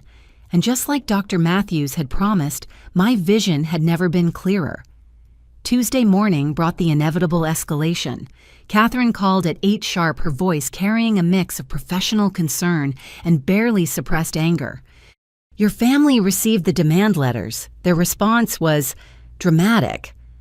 "How dramatic?" I asked, though I could already imagine. "They've hired Jonathan Fitzgerald to file an emergency petition for conservatorship. They're claiming the brain surgery left you mentally incompetent and that you're being manipulated by opportunistic strangers." I sat down heavily, grateful Margaret was there to steady me. "They're trying to declare me incompetent. The petition cites your erratic behavior, namely blocking family members, refusing visitors, and making unusual financial decisions. They're requesting immediate control of your assets, including the Hartley inheritance." The audacity of it stole my breath. While I was recovering from brain surgery, they dismissed they were plotting to steal not just my inheritance, but my autonomy, my right to make my own choices. "The good news," Catherine continued, "is that filing from Mexico was a mistake. They'll have to appear in person for the hearing. And here's the interesting part. The judge assigned to the case is William Hartley." Hartley. The name resonated like a bell. Eleanor's son. The very same. He's notoriously fair, takes no nonsense, and happens to have first-hand knowledge of why his mother left you that bequest. This couldn't have worked out better if we'd planned it. Grace, who'd been listening on speaker, made a sound of dark satisfaction. "So they left you alone for brain surgery to party in Mexico, and now they want to claim you're not competent. The irony is breathtaking." Catherine outlined our response strategy, affidavits from Dr. Matthews confirming my full mental capacity, statements from Patricia, Margaret, and others attesting to my sound decision-making, the forwarded email chain showing their premeditated plans to exclude me from family assets. "We'll bury them in evidence of their neglect and exploitation," she said. "But Caitlin, I need you to understand, this will get ugly. They're cornered and desperate. desperate people do destructive things. She was right. Within hours, my phone exploded with messages from extended family members, former mutual friends, even colleagues whose numbers my family had somehow obtained. Your mother is heartbroken. How can you do this to your own family? Ashley says you've lost your mind. Tyler told me about the money. Don't be greedy. I didn't respond to any of them. Instead, I focused on the affidavits Catherine needed. Dr. Matthews provided a detailed medical statement that was beautifully scathing in its professional language. Ms. Morrison exhibited exceptional mental clarity throughout her preoperative, operative, and postoperative course. Her decision-making capacity remains intact, and if anything has improved, following the successful removal of 2 meningiomas. Any suggestion of diminished capacity is medically unfounded and contradicted by all clinical evidence. Patricia's statement was more personal but equally powerful. In 20 years of surgical nursing, I've seen how families respond to medical crises. Ms. Morrison's family chose vacation over her critical surgery, then appeared only when news of an inheritance surfaced. Her decision to limit contact with individuals who have shown such callous disregard for her well-being demonstrates excellent judgment and appropriate self-protection. By Wednesday, Catherine had assembled a formidable defense, but the universe wasn't done with surprises. That afternoon, a courier delivered an unexpected package, a thick manila envelope from the law offices of Hartley and Associates. Inside a letter from Judge William Hartley himself, carefully worded to avoid any appearance of judicial impropriety. Ms. Morrison, as I must recuse myself from your case due to obvious conflicts of interest, I wanted to ensure certain documents reached you before proceedings begin. My mother kept meticulous records, including recordings of our conversations about you. While I cannot participate in your legal matter, these materials belong to you as part of my mother's estate. What you do with them is your choice. The enclosed USB drive contains our recorded conversations and her personal notes about the flower girl, who reminded her that kindness still exists. With respect, William Hartley, Grace helped me load the USB drive into my laptop. Eleanor's voice filled my living room, aged but strong. William, I need to tell you about someone, a young woman who visits the hospital every Sunday. She brought me daisies. How did she know I love daisies? She sat with me for 2 hours today, reading poetry. Keats and Frost and Mary Oliver. She didn't know I was a judge, didn't know about our money. She just saw an old woman alone and decided to care. Another recording dated 2 weeks later. I asked the nurses about her. Caitlin Morrison. She's been visiting for months, bringing flowers to anyone without visitors. But William, she's suffering. Her family treats her terribly. I overheard her on the phone. They needed money again. She always says yes, always gives. It's killing her slowly, this compulsive giving to people who only take. The final recording was from the day before Eleanor's death. I've made a decision about the money you and I have fought about for 20 years. I'm leaving a portion to the flower girl. She'll protest, say she doesn't deserve it. But William, she's the only one who ever gave me anything without expecting payment. 20 years you visited when you needed something. She visited because I needed something. That's the difference between family and family. Make sure she gets it. Make sure she knows someone saw her worth. I sat in silence after the recordings ended, tears streaming down my face. Even from beyond death, Eleanor was advocating for me. This woman I'd known for 8 weeks understood me better than the family I'd known for 3 decades. This changes everything, Catherine said when I forwarded her the files. Not legally. Judge Hartley was right to recuse himself. But publicly, the narrative your family's trying to spin about you manipulating a vulnerable old woman just evaporated. Thursday's emergency hearing was set for 2 o'clock. I dressed carefully. Professional but not severe, confident but not aggressive. The surgical scar was still visible despite my carefully styled hair. Let them see it, I decided. Let them see what they dismissed. The courthouse was a circus. Somehow the press had gotten wind of the story. Family abandons daughter during brain surgery, then sues for her inheritance, made for compelling headlines. Reporters clustered on the courthouse steps. Inside, my family had already assembled. They looked tanned from Cabo but haggard from stress. Mom had clearly been crying. Her makeup was smeared, her usual perfect composure cracked. Ashley clutched Tyler's arm, shooting me wounded looks across the aisle. Tyler just glared, his jaw set in familiar stubborn lines. The judge, not Hartley but the Honorable Patricia Chen, reviewed the petition with obvious skepticism.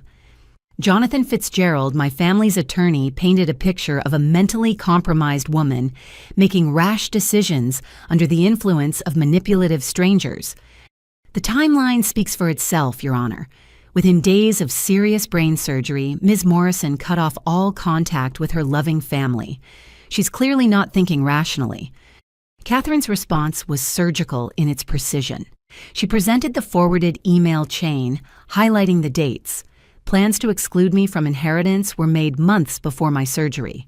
She submitted my family's own group chat messages, their LOL response to my surgery request, blown up on poster board. Your Honor, the evidence shows a clear pattern. Ms. Morrison's family planned a vacation knowing it conflicted with her surgery. They dismissed her request for basic assistance. They were actively planning to defraud her of her inheritance. The only thing Ms. Morrison is guilty of is finally protecting herself from financial and emotional abuse. But the killing blow came from an unexpected source. Judge Chen asked if there were any other relevant witnesses. A woman in the gallery stood up. Your Honor, I'm Dr. Sarah Kim, psychiatric consultant at Northwestern Memorial. I performed Ms. Morrison's post-operative psychological evaluation at her surgeon's request. My family's attorney objected. No notice of this witness had been given. Judge Chen overruled him, noting that the emergency nature of the hearing limited normal discovery. Dr. Kim's testimony was devastating. Ms. Morrison shows no signs of cognitive impairment. In fact, her psychological profile indicates someone emerging from long-term emotional abuse. Her decision to establish boundaries with individuals who have consistently exploited her generosity demonstrates improved mental health, not deterioration. Did Ms. Morrison discuss her family relationships? Judge Chen asked. Extensively. She provided documentation of financial exploitation spanning years. She described a pattern of sacrificing her own needs, career advancement, and financial security to meet endless family demands that were never reciprocated. And her current mental state, remarkably healthy for someone recovering from both brain surgery and the realization of systematic family betrayal. Her choices reflect self-preservation, not incapacity. The judge's ruling was swift and unequivocal. I find no evidence of mental incapacity. In fact, the evidence suggests Ms. Morrison is making sound decisions to protect herself from individuals who have shown a disturbing pattern of exploitation. The petition is denied. But Judge Chen wasn't finished. Furthermore, given the evidence of potential financial fraud presented, I'm referring this matter to the State Attorney's Office for investigation. Mr. Fitzgerald, please advise your clients that attempting to access Ms. Morrison's assets during this investigation would be extremely inadvisable. The courtroom erupted. Mom sobbed loudly. Ashley shouted something about betrayal. Tyler had to be restrained from approaching our table. Through it all, I sat quietly feeling the weight of 32 years lifting from my shoulders. Outside the courthouse, reporters swarmed. Catherine fielded questions while Grace hustled me to a waiting car. But I caught sight of my family being escorted out a side door, and for just a moment, our eyes met. They looked shocked, confused, like they genuinely couldn't understand how we'd gotten here. How their reliable ATM had suddenly grown a spine and hired a lawyer, how their carefully planned inheritance theft had turned into potential criminal charges. I felt no satisfaction in their distress, only a deep, weary sadness for the family we could have been if they'd ever seen me as more than a resource to exploit. "You did it," Grace said as we pulled away. "You stood up to them." I cut them out, I corrected, like tumors, like things that were slowly killing me. Back home, flowers continued to arrive. My Sunday patients following the story in the news sent cards of support. Carl, the driver, left a voicemail saying his daughter was proud of me. Patricia texted that the entire surgical ward was cheering. These people who owed me nothing offered more support than the family who owed me everything. The irony wasn't lost on me. In losing my biological family, I discovered my chosen one. Catherine called that evening. The state attorney is very interested in the fraud case. Your mother's signature on those documents is clearly forged. This could get serious quickly. What do you recommend? Same as before. Leverage this for a clean break. Full restitution, no contact, everyone walks away. Or we can pursue charges and watch your mother potentially face prison time. I thought about Mom teaching me to ride a bike, her hands steady on the seat until I found my balance. Then I thought about her accessing accounts in my name, stealing what my father had left me while I paid her bills. Offer them the settlement, I decided. I want this over. You're sure? I'm sure. The money matters, but my freedom matters more. Every day they're in my life is another day I'm not healing. That night, I sat with Eleanor's recordings playing softly in the background, her voice talking about the flower girl who brought light to her final days, her understanding that family was about who showed up, not who shared DNA. My phone was quiet for the first time in days. The blocks held the legal machinery turned, and for the first time in 32 years, I wasn't responsible for anyone's crisis but my own. The tumors were gone. The toxic bonds were severed. And tomorrow I would begin the long, necessary work of learning who Caitlin Morrison was when she wasn't emptying herself for others. It was terrifying. It was liberating. It was long, long overdue. The settlement meeting was scheduled for Monday morning at the courthouse.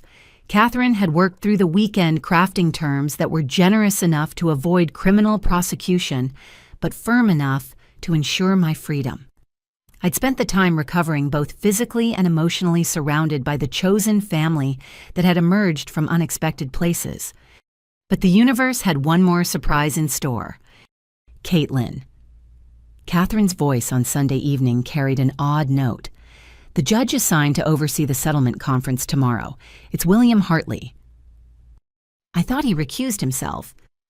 From the conservatorship hearing, yes. But this is a different matter. A settlement conference, not a ruling on competency. He can oversee this, and frankly, I think he pulled strings to get the assignment. Monday morning arrived gray and drizzly fitting weather for burying family relationships. I dressed carefully again, this time adding Eleanor's nurse pin that Patricia had given me. Apparently, Eleanor had been a nurse before law school, and she'd left it to the hospital with instructions to give it to the flower girl. The conference room was smaller than the courtroom, more intimate. My family sat across the polished table looking diminished. The Cabo tans had faded, replaced by a grayish pallor that spoke of sleepless nights and anxiety. Mom clutched a tissue box. Ashley kept checking her phone. Tyler stared at the table, jaw clenched. Judge Hartley entered with measured steps, his resemblance to Eleanor striking now that I knew to look for it. The same sharp intelligence in the eyes, the same way of holding his head when listening. He settled into his chair and surveyed both sides with judicial neutrality. We're here to discuss a potential settlement that would resolve all current disputes between the parties, he began.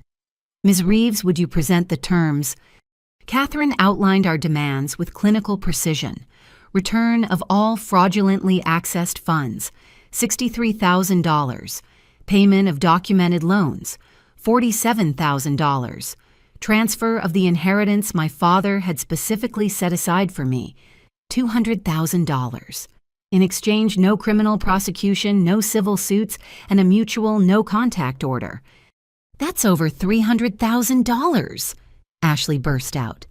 We don't have that kind of money.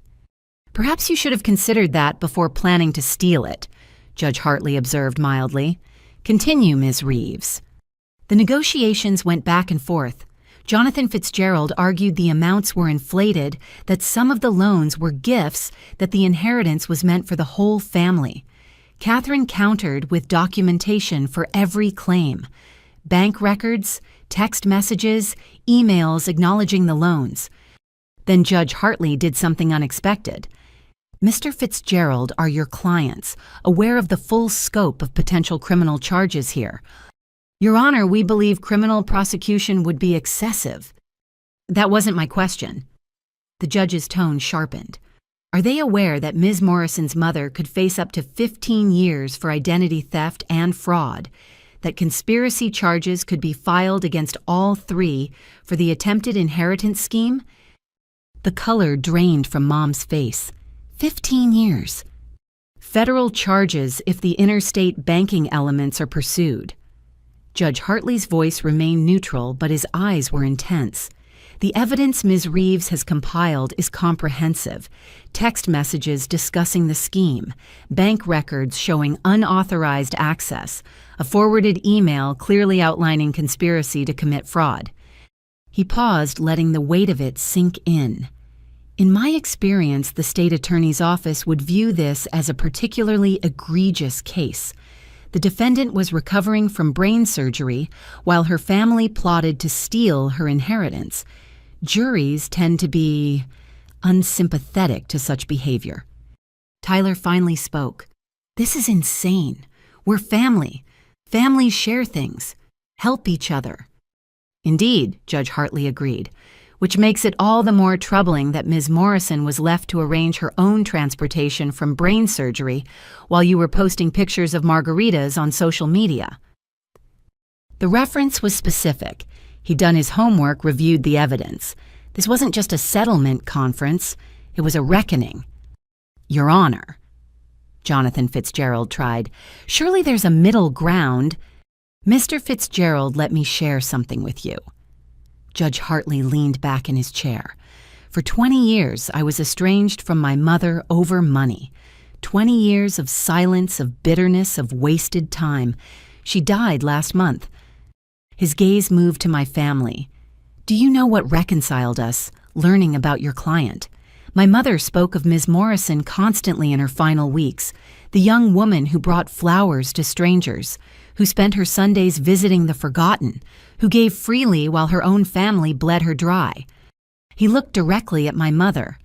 "My mother left Ms. Morrison $50,000 because she recognized something you seem to have missed, that your daughter's kindness is a gift, not a resource to be exploited, that her generosity deserved reciprocation, not exploitation." Mom started crying harder. Ashley reached for her hand but was also tearing up.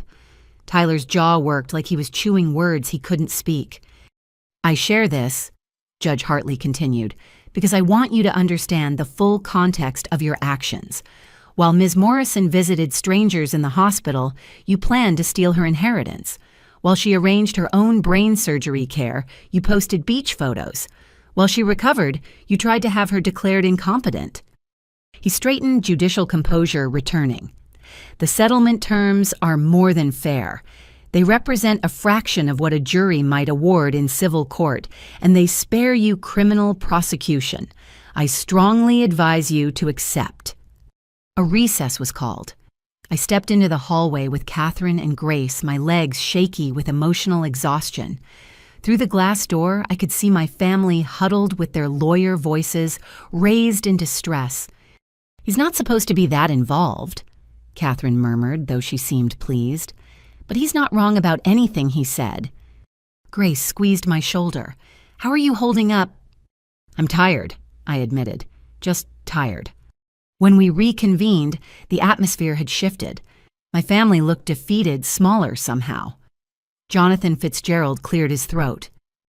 "My clients agree to the settlement terms with one modification. They need time to liquidate assets.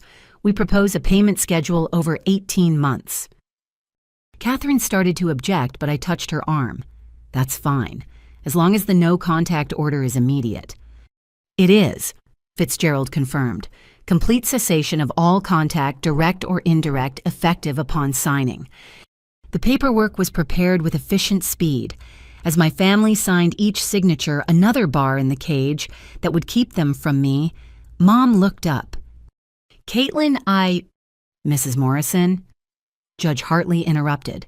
The no-contact order is already in effect. Please refrain from addressing your daughter. But Mom persisted, looking at me with swimming eyes. I'm sorry, we never thought... That's exactly right, I said quietly, finding my voice. You never thought about my surgery beyond how it inconvenienced your vacation. Never thought about my sacrifice beyond how it benefited you. Never thought about me at all, really, just what I could provide. Ashley made a wounded sound. Tyler's face flushed, but I wasn't finished.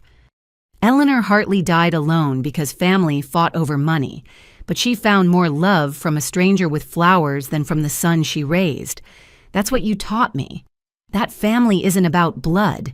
It's about who shows up, and you chose Cabo.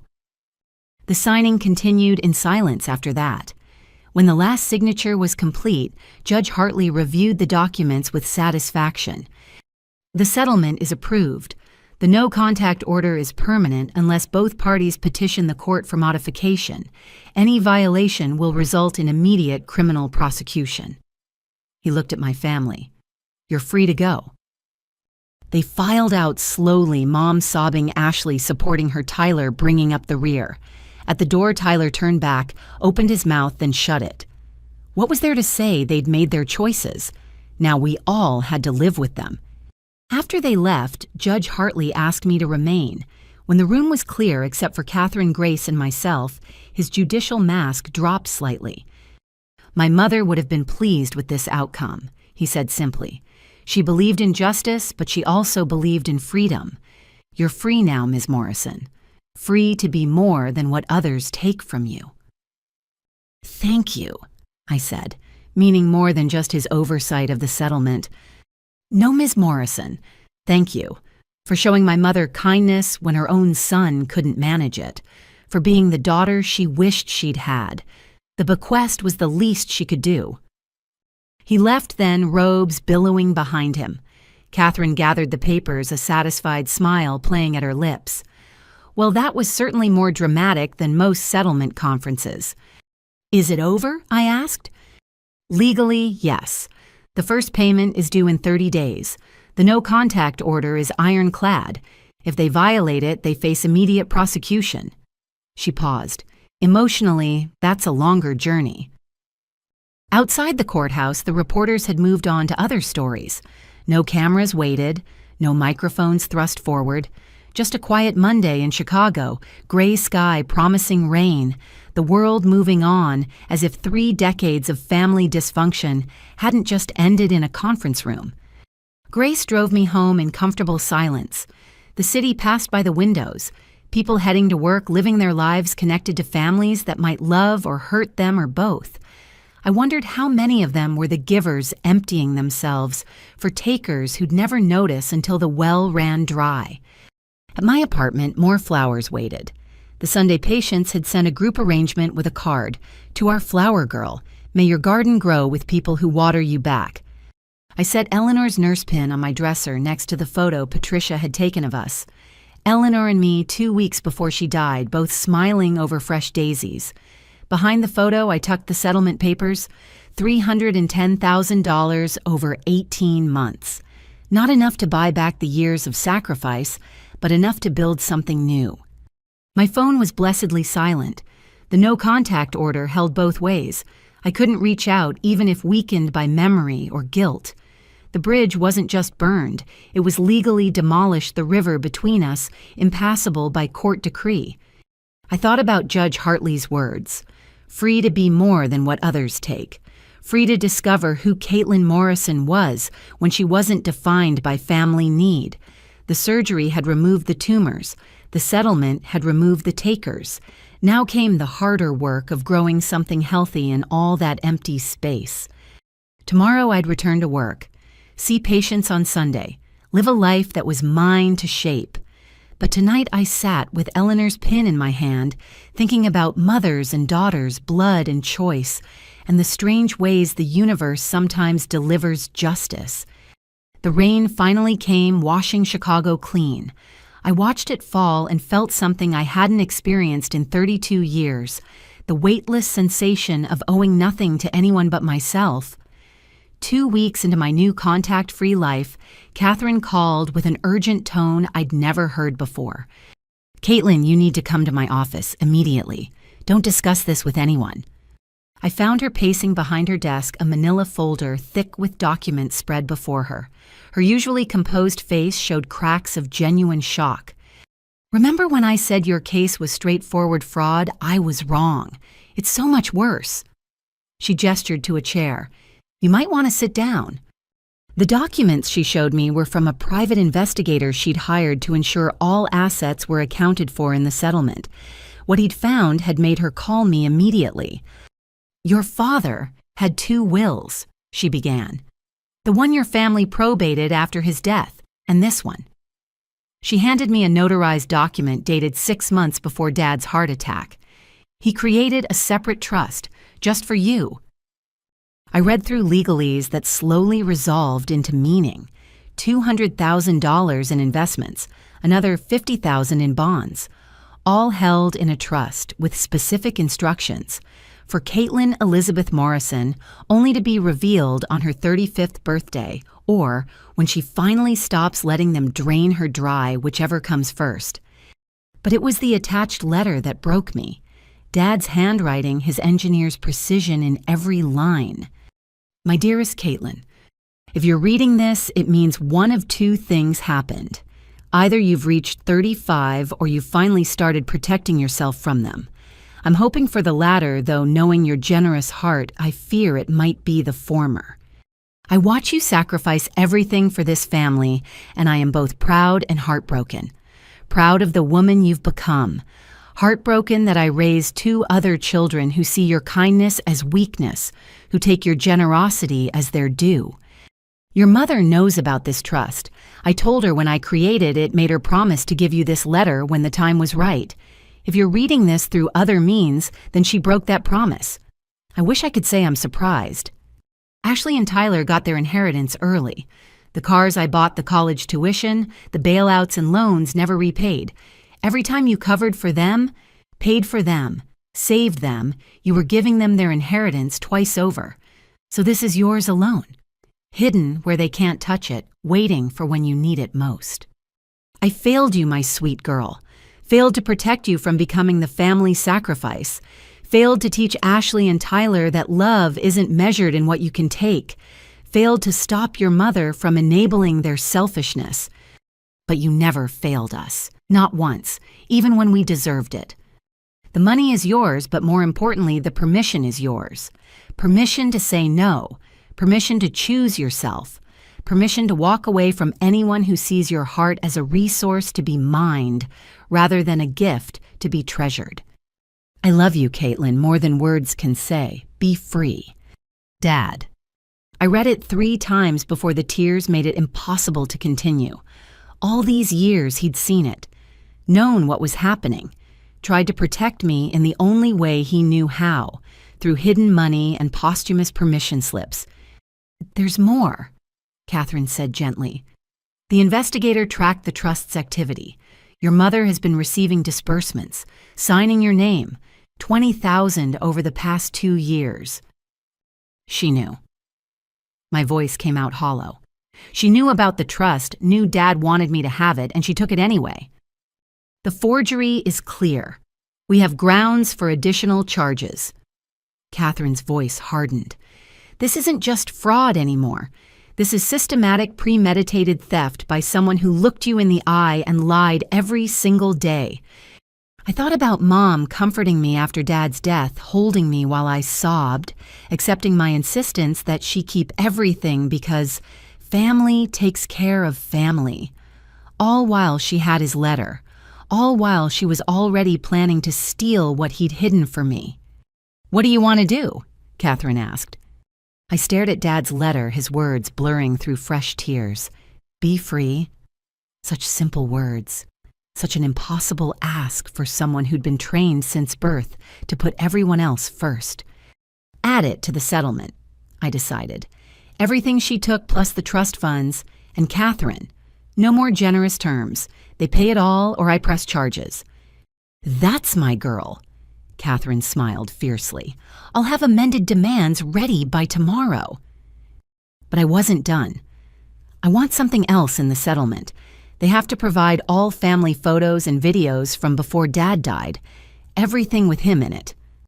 "That's unusual, but I can make it happen. May I ask why?" "Because I want to remember him without them.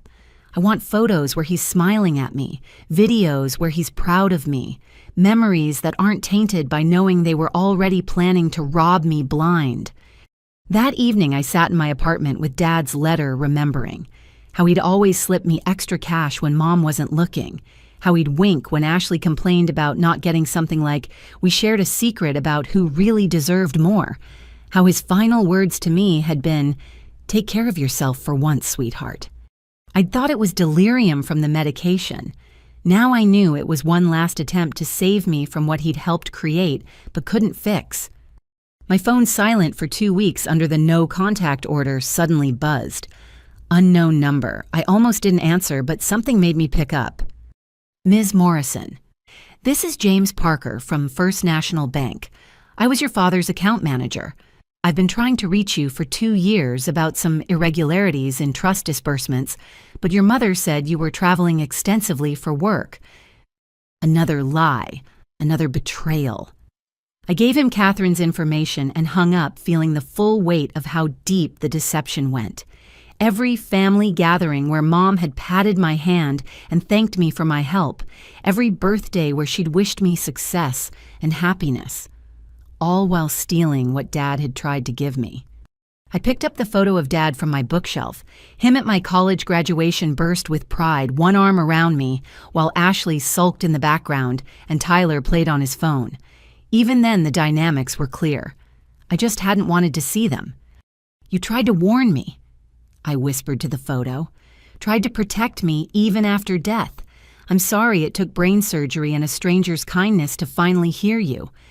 Grace arrived with Chinese food, took one look at my face, and simply held me while I sobbed out the story. When I finished, she was quiet for a long moment. "You know what this means, right?" she finally said. "Your dad loved you enough to try to save you from beyond the grave. That's how much you mattered to him. Not as the family ATM, as his daughter who deserved protection.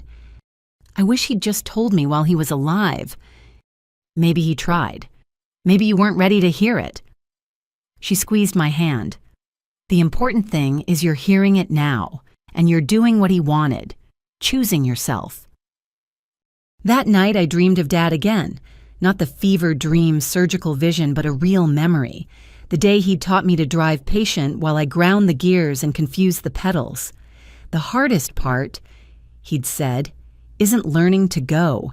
It's learning when to stop, when to brake, when to refuse to move forward because the path isn't safe." I woke understanding. All those years of giving, of sacrificing, of driving full speed toward family needs. I'd never learned to brake. Dad had tried to teach me hiding money like emergency brake lines, hoping someday I'd need them, hoping someday I'd stop. The settlement meeting was in 3 days. This time, there would be no generous terms, no payment plans, no mercy for the woman who'd stolen from her dead husband's trust while accepting her daughter's sacrifices. I picked up Eleanor's nurse pin, feeling its weight.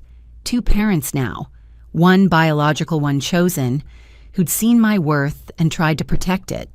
2 people who'd loved me enough to plan for my freedom even when I couldn't plan it for myself. The tumors were gone. The truth was revealed. And somewhere I hoped Dad was finally at peace, knowing his hidden gift had been found, knowing his daughter was finally impossibly heartbreakingly free. Be free. I was trying, Dad. I was finally trying. The amended settlement meeting was scheduled for a Thursday, exactly 1 month after my surgery. Dr. Matthews had cleared me completely. The scars were healing, my vision was perfect, and he'd noted with professional satisfaction that I seemed transformed since the operation. "It's not uncommon," he'd said at my final follow-up. "Removing pressure on the brain can cause profound changes. Some patients report feeling like entirely different people." Different how, I'd asked. Clearer, more decisive, less tolerant of situations they'd previously accepted. He'd smiled. The brain is remarkable. Sometimes physical healing enables emotional healing too. Now preparing for what would likely be my last interaction with my birth family, I understood what he meant. The woman looking back at me in the mirror bore little resemblance to the one who'd texted the family chat about surgery just 5 weeks ago. The surgical scar was hidden beneath carefully styled hair, but the real changes were in my eyes, clear, determined, no longer clouded by the need to please people who'd never be pleased enough. Catherine called with a warning. They've hired a new lawyer, Benjamin Cross. He's aggressive, specializes in contesting wills and family disputes. This won't be as straightforward as last time. Let them fight, I said, surprising myself with my calm. They're fighting over money they stole. Money Dad hid specifically because he knew they would steal it. I'm done making this easy for them. The courthouse felt different this time. I walked in alone. I'd asked Grace to stay at work, needing to face this final confrontation on my own terms. The conference room was packed my family, their new lawyer, Catherine, a court reporter, and Judge Patricia Chen, again presiding. Benjamin Cross looked like what he was, a shark in a $3,000 suit. He started immediately. Your Honor, we contest these amended demands. The alleged trust documents could be forgeries. My clients have no knowledge of any secondary will. Catherine responded by producing the originals, complete with notarization bank records and Dad's fingerprints. Interesting that they have no knowledge, considering Mrs. Morrison has been accessing the trust for 2 years. Those transactions were authorized by Cross began. By forgery, Catherine interrupted. She displayed the signature comparisons. Mrs. Morrison signed her daughter's name, badly. The forensic analyst's report is quite clear. Mom's face crumbled. Ashley gripped her hand. Tyler stared at me with something like betrayal, as if I were the one who'd committed crimes. But the real shock came when Catherine produced the bank manager's affidavit. Mr. Parker attempted to contact Ms. Morrison about suspicious activity. Mrs. Morrison told him her daughter was traveling for work and authorized all transactions. She provided a phone number that traces to a burner phone purchased by Tyler Morrison. The room erupted. Cross objected. Mom sobbed. Ashley accused us of fabrication. Through it all, I sat silent, watching the family I'd sacrificed everything for reveal their true selves. Judge Chen called for order. Mr. Cross, do your clients deny accessing trust funds designated for Caitlin Morrison? A whispered conference. Cross's expression darkened as he realized what his clients had withheld from him. Finally, my clients assert they believe the funds were family assets. Despite the trust document specifically naming Caitlin Morrison as sole beneficiary, Judge Chen's tone could have frozen water. Despite forging her signature to access them, Your Honor, Ashley burst out. She never helped with Dad's care. We were the ones who... Stop. I spoke for the first time, and everyone turned. Just stop. I have receipts for every medical bill I paid, records of every appointment I drove him to. The nursing home confirmed I was his only regular visitor the last 6 months. You showed up twice, Ashley. Both times to ask him for money. I'm not finished. I stood Dad's letter in my hand. Dad saw who you really were. All of you. That's why he hid this money. That's why he wrote this letter.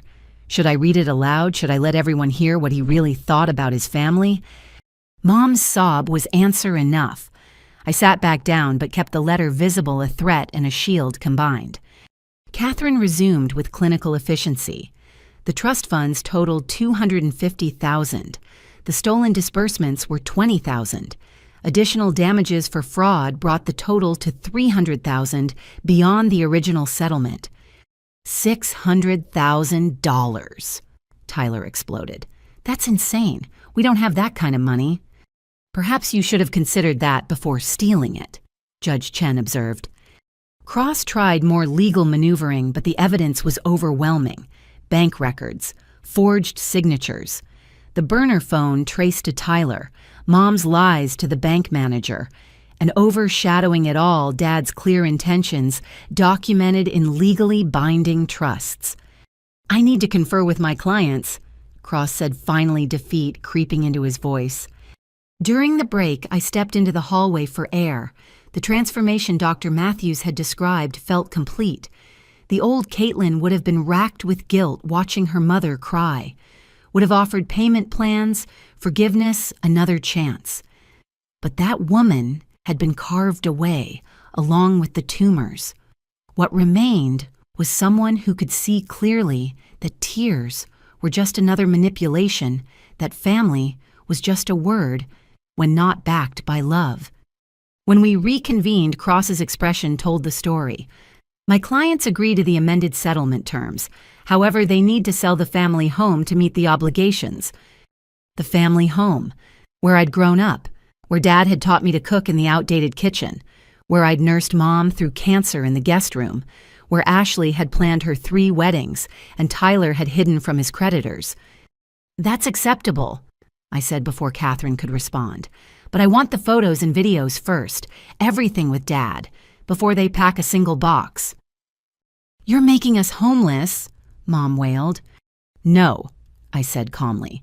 "Your theft made you homeless, your greed, your lies. I'm just collecting what was always mine." The papers were signed with shaking hands. The no-contact order remained in place, permanent, unbreakable, illegal wall between us. As they prepared to leave, Ashley turned at the door. "I hope you're happy," she spat. "I hope the money keeps you warm at night." "It won't," I admitted, "but it'll pay for the therapy to deal with 32 years of manipulation. It'll fund the life Dad wanted me to have. And unlike your love, it's actually real." They left then, my family reduced to strangers with shared DNA and nothing else. Judge Chen dismissed us with a warning about the criminal charges that still hung over their heads, dependent on my cooperation with prosecutors. Outside Chicago had shifted from spring to early summer while I'd been recovering. The air smelled of growing things, of possibility of life beyond the courthouse steps. Catherine walked me to my car, her satisfaction evident. "You did well in there. No guilt, no backing down. I'm proud of you." "I feel empty," I admitted. Not sad, not happy, just empty. "That's normal. You've excised a 32-year tumor. The space it left needs time to fill with something healthier." She paused. "What will you do now?" I thought about it. $600,000 would be life-changing money. Add Eleanor's bequest, and I had choices I'd never imagined. I don't know. Travel, maybe. See the Grand Canyon, finally. Take a sabbatical. Figure out who I am when I'm not defined by what others need. Good, you've earned that discovery. That night, I sat in my apartment surrounded by boxes the family had delivered, photos and videos as required by the settlement. I found what I was looking for quickly, a video from my 16th birthday. Dad had filmed it, his voice warm behind the camera as he sang to me. In the background, Ashley complained about the cake flavor and Tyler played video games, but Dad kept the focus on me. "Make a wish, sweetheart," he'd said. "Wish for whatever you want most." I'd wished for my family to be happy. 16 years old and already wishing for others instead of myself. But Dad had seen, it must have known even then, what I was becoming. The family sacrifice. The one who gave until empty. I wish for freedom. I whispered to the screen, to Dad's memory, to the girl I'd been. I wished to be more than what others take from me. The settlement money would come in stages as they sold assets. The house would go first, Mom already packing for a small apartment in a cheaper suburb. Ashley and Tyler would have to figure out their own finances without the Bank of Caitlin to cover shortfalls. My phone, quiet for weeks, suddenly lit with notifications. The Sunday patients had seen news of the settlement were celebrating my victory. Patricia texted that the entire surgical ward was proud. Carl, the driver, left a voicemail saying his daughter wanted to meet me to thank me for showing her that kindness and strength could coexist. These people, my chosen family, my real support system, filled the empty spaces with warmth. Where my birth family had left wounds, strangers become friends, offered healing. Where DNA had failed, human connection succeeded. Dr. Matthews had been right. The surgery had transformed me, but not in the way he'd meant. It hadn't just removed tumors or restored vision.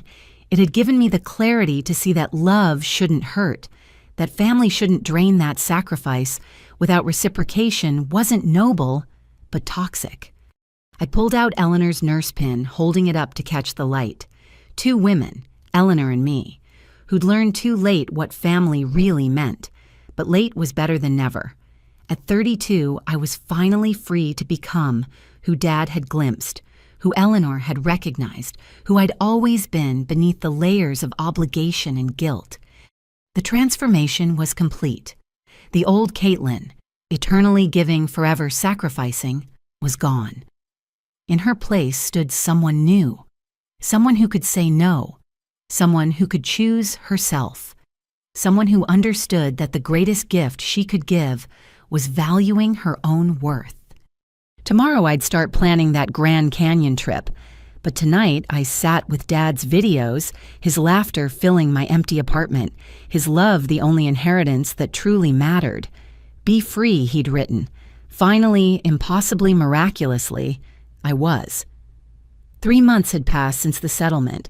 3 months of blessed silence, of healing, of discovering who Caitlin Morrison was when not defined by family crisis.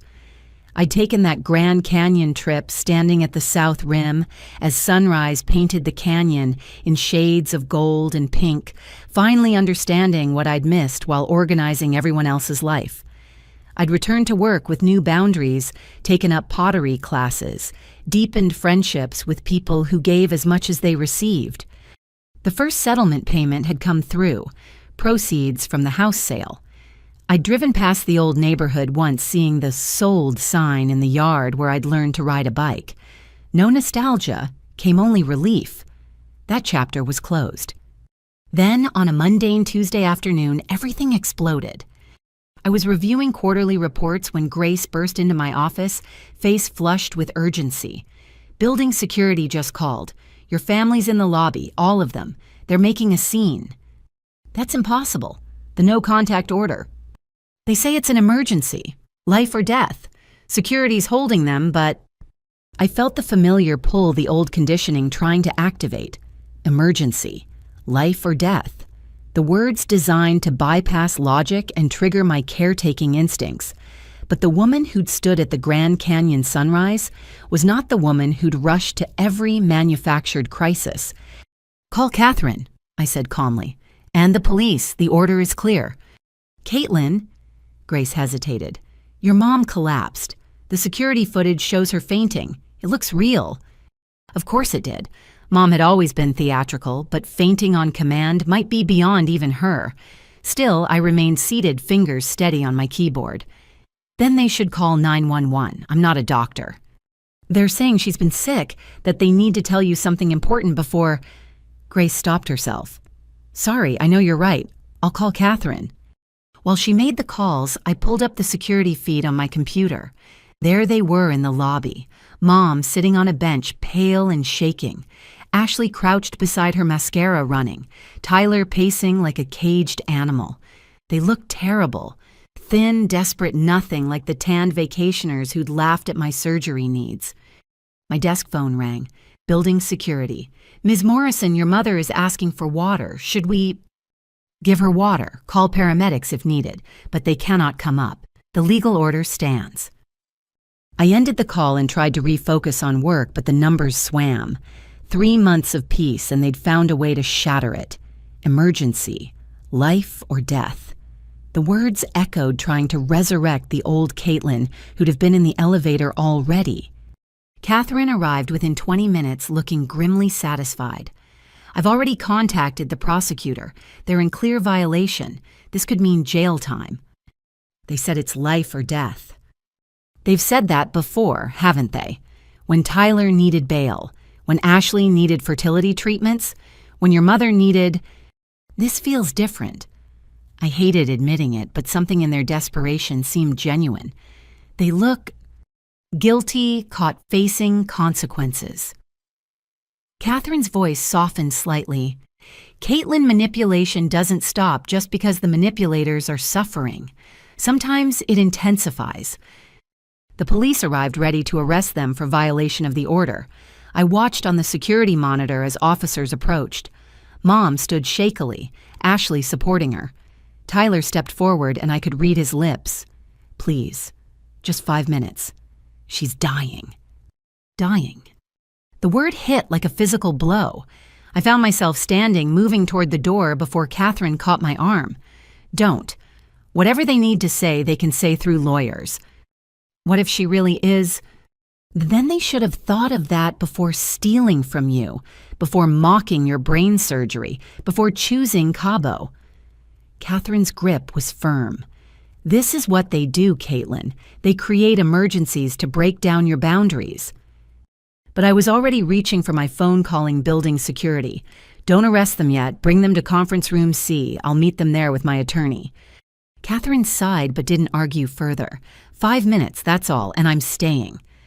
The conference room felt arctic when we entered. I chose a seat at the far end of the table, Catherine beside me like a legal guardian angel. When my family was escorted in, I barely recognized them. Mom had lost at least 20 pounds, her skin gray beneath badly applied makeup. Ashley's designer clothes hung loose, her usually perfect hair, limp and neglected. Tyler looked worst of all, gaunt, hollow-eyed, his hands shaking slightly. 5 minutes, I said before anyone could speak. Starting now. Mom tried to stand but swayed Ashley, catching her. When she spoke, her voice was barely a whisper. I have cancer, stage 4 pancreatic.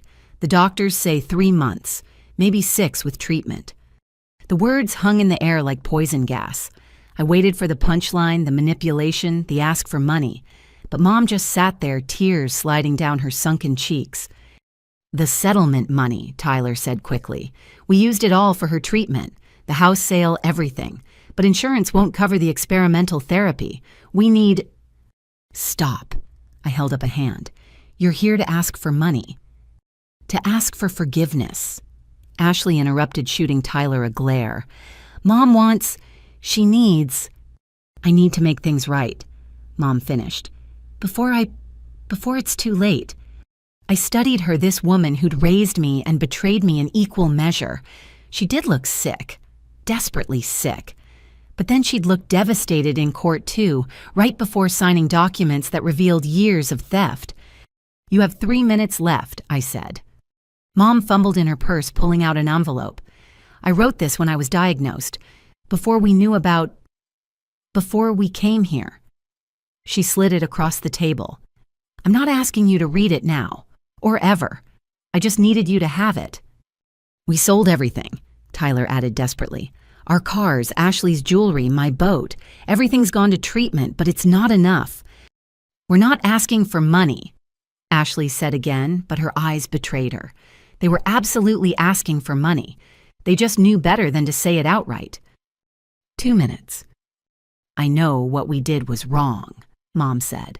The money, the lies, choosing vacation over your surgery. I know apologies mean nothing now. But Caitlin, you're still my daughter, and I'm still dying. Can't that mean something? It means you have 90 seconds left. Catherine touched my arm in warning, but I couldn't stop myself. The rage that had been simmering for 3 months finally boiled over. You stole from me while I was having brain surgery. You accessed Dad's hidden trust while accepting my sacrifices. You plotted to cut me out of inheritance while I paid your bills. And now you want forgiveness. Now family matters. 60 seconds. I have tumor markers, Mom blurted. Genetic, you need to get tested. Ashley and Tyler already did. You're at risk. Another blow perfectly aimed. Even dying, she knew exactly which buttons to push. Your health, your future. Things I'd have to act on regardless of how I felt about her. 30 seconds. Please, Ashley sobbed. She's our mother, your mother. Don't let her die thinking you hate her. I don't hate her, I said quietly. I nothing her, all of you.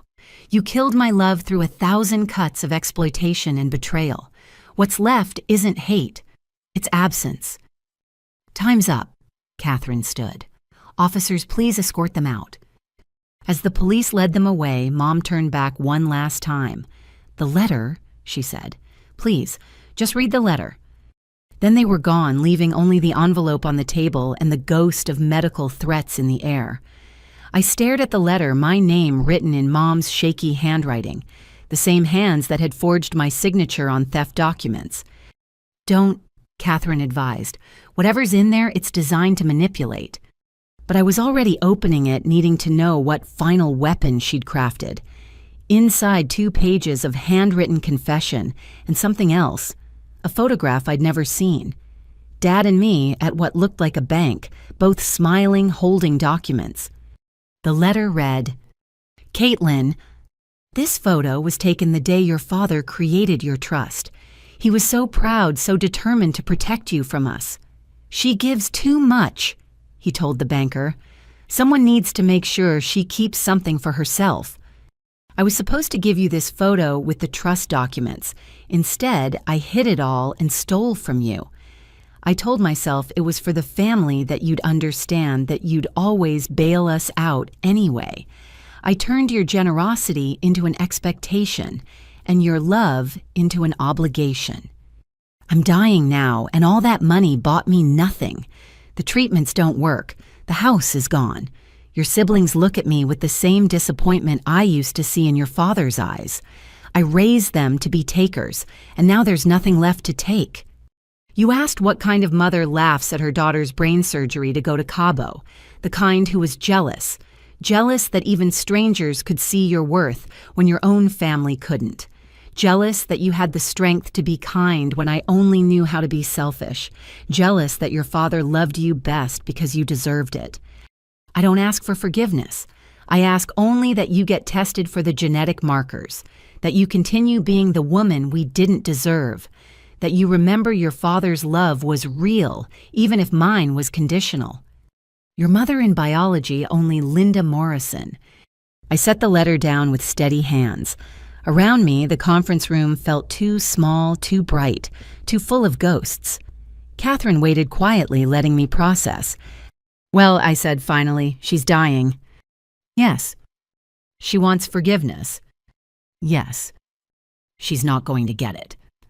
Catherine's smile was small but approving. "Good. What about the genetic testing?" "I'll do it. Through my own doctors. No contact needed." I stood, leaving the letter on the table. "Can you have someone burn this?" "No, wait. Keep it for the files. Evidence of continued manipulation." She admitted to the theft. This letter could help with prosecution. "She's dying, Catherine. Prison seems redundant." I gathered my things, suddenly exhausted. Make sure the no-contact order is reinforced. If they violate it again, arrest them.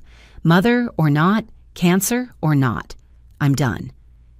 We left the conference room together, passing through security where officers were finishing paperwork. I didn't look toward the exit where my family had been escorted out. Didn't wonder if they were still in the parking lot hoping for another chance. Didn't care.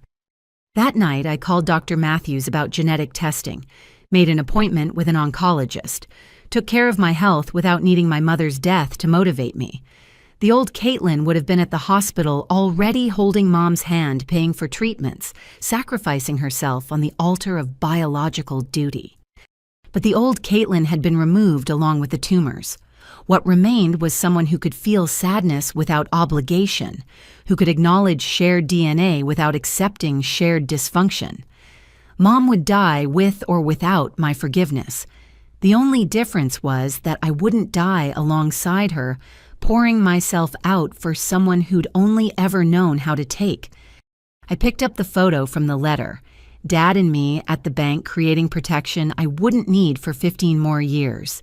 His smile was proud but sad, like he could see the future battles I'd have to fight. But he'd given me armor even if it had taken brain surgery and a stranger's kindness to finally put it on. "I kept something for myself, Dad," I whispered to the photo. "I kept me." Outside my apartment, Chicago lived its evening life. People heading home to families that might love or hurt them, might support or drain them. But I was here alone but not lonely, abandoned but not empty. The space my family had occupied was filling with chosen connections, real love, actual support. Mom had 3 months, maybe 6. I had a lifetime freed from the genetic obligation to pour myself into people who'd proven themselves bottomless. She'd die wondering if I'd read her letter if her confession had earned absolution. Let her wonder. Some prices were too high to pay even for dying mothers who'd helped kill their daughters slowly for 32 years. The confrontation was final. The door was closed. And tomorrow I'd wake up still free, still choosing myself, still becoming the woman my father had glimpsed and protected and loved enough to save.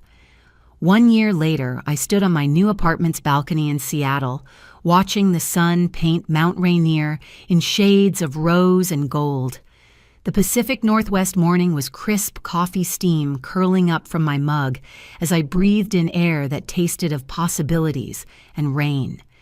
The genetic tests had come back clear. No tumor markers, no pancreatic cancer indicators, just a clean bill of health and a future stretched out before me unmarked by my mother's medical legacy.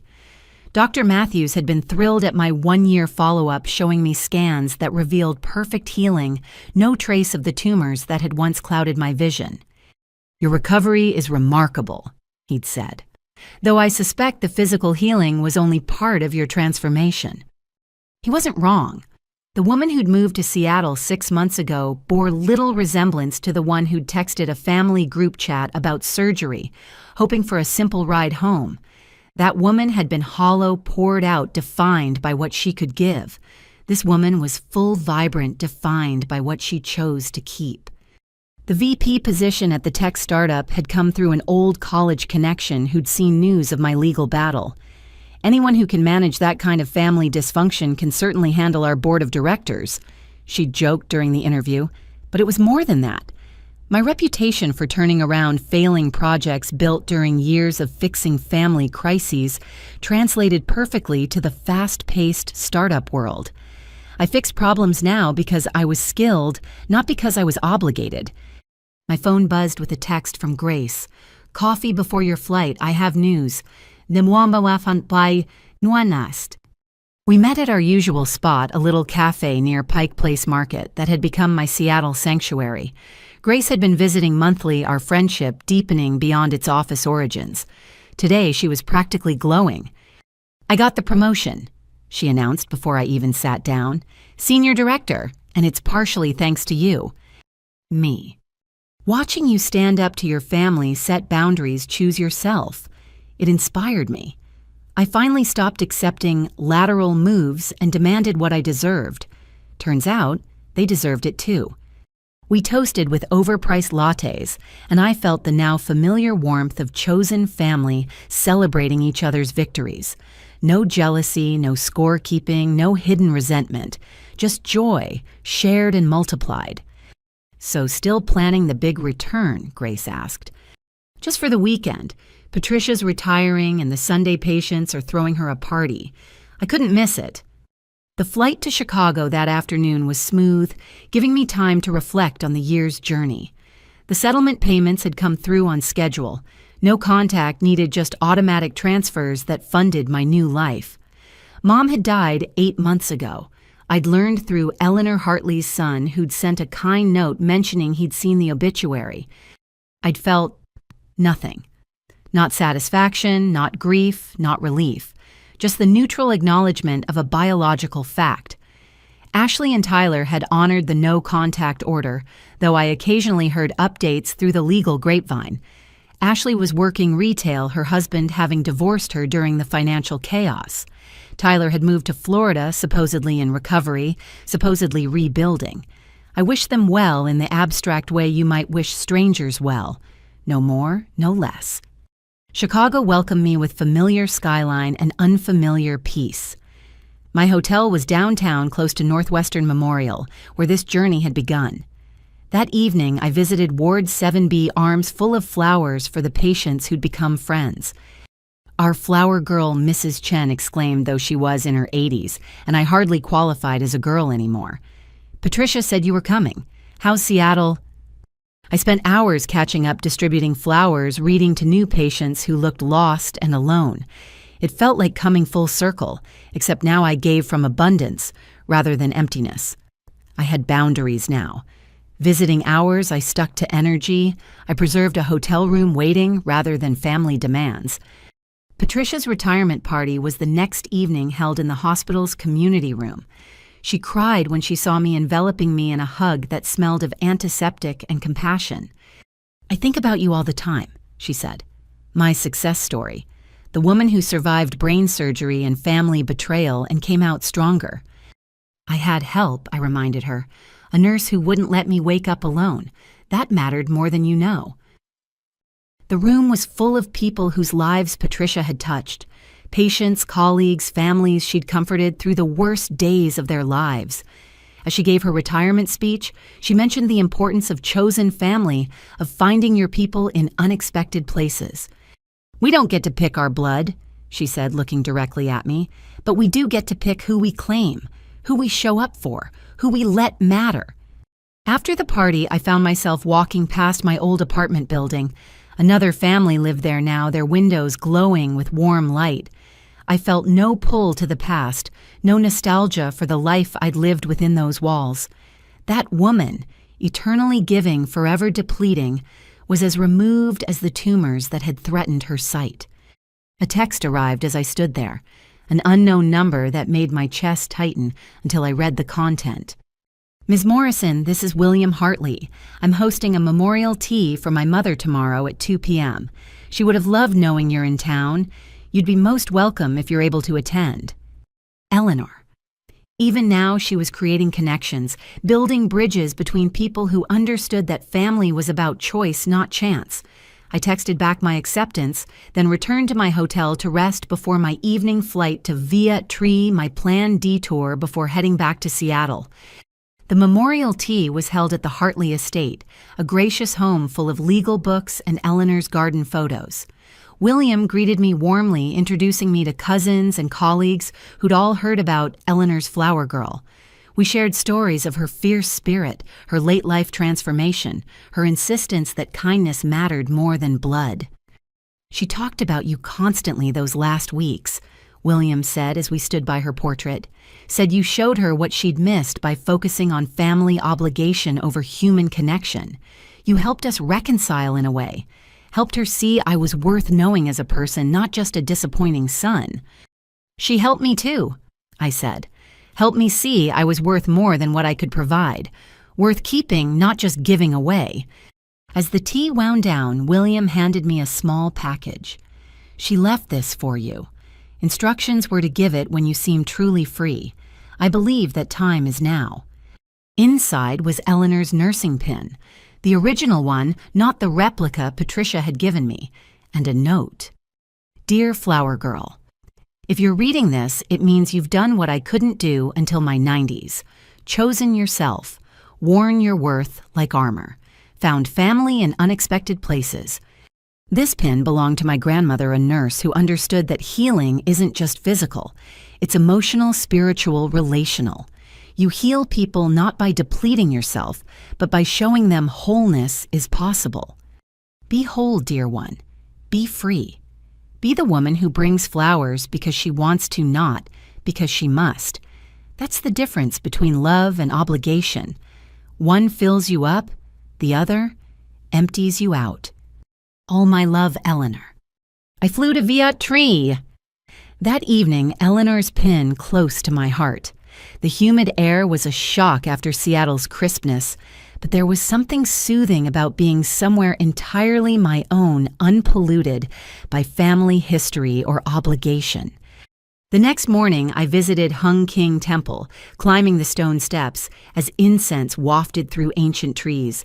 At the top, I lit 3 sticks of incense, one for Dad, who'd tried to protect me, one for Eleanor, who'd shown me my worth, and one for the old Caitlin, who'd given everything so this new version could finally receive. I thought about family as I watched the smoke rise, how my birth family had taught me what not to accept, how my chosen family had shown me what to seek, how solitude had revealed what to keep. The tumor surgery had restored my vision, but the family surgery had restored my life. My phone buzzed with a photo from Grace, her new office complete with windows and a view. Patricia texted about a patient who'd asked after the flower lady. Carl, the driver, sent his daughter's graduation announcement. Real connections, freely chosen, mutually supportive.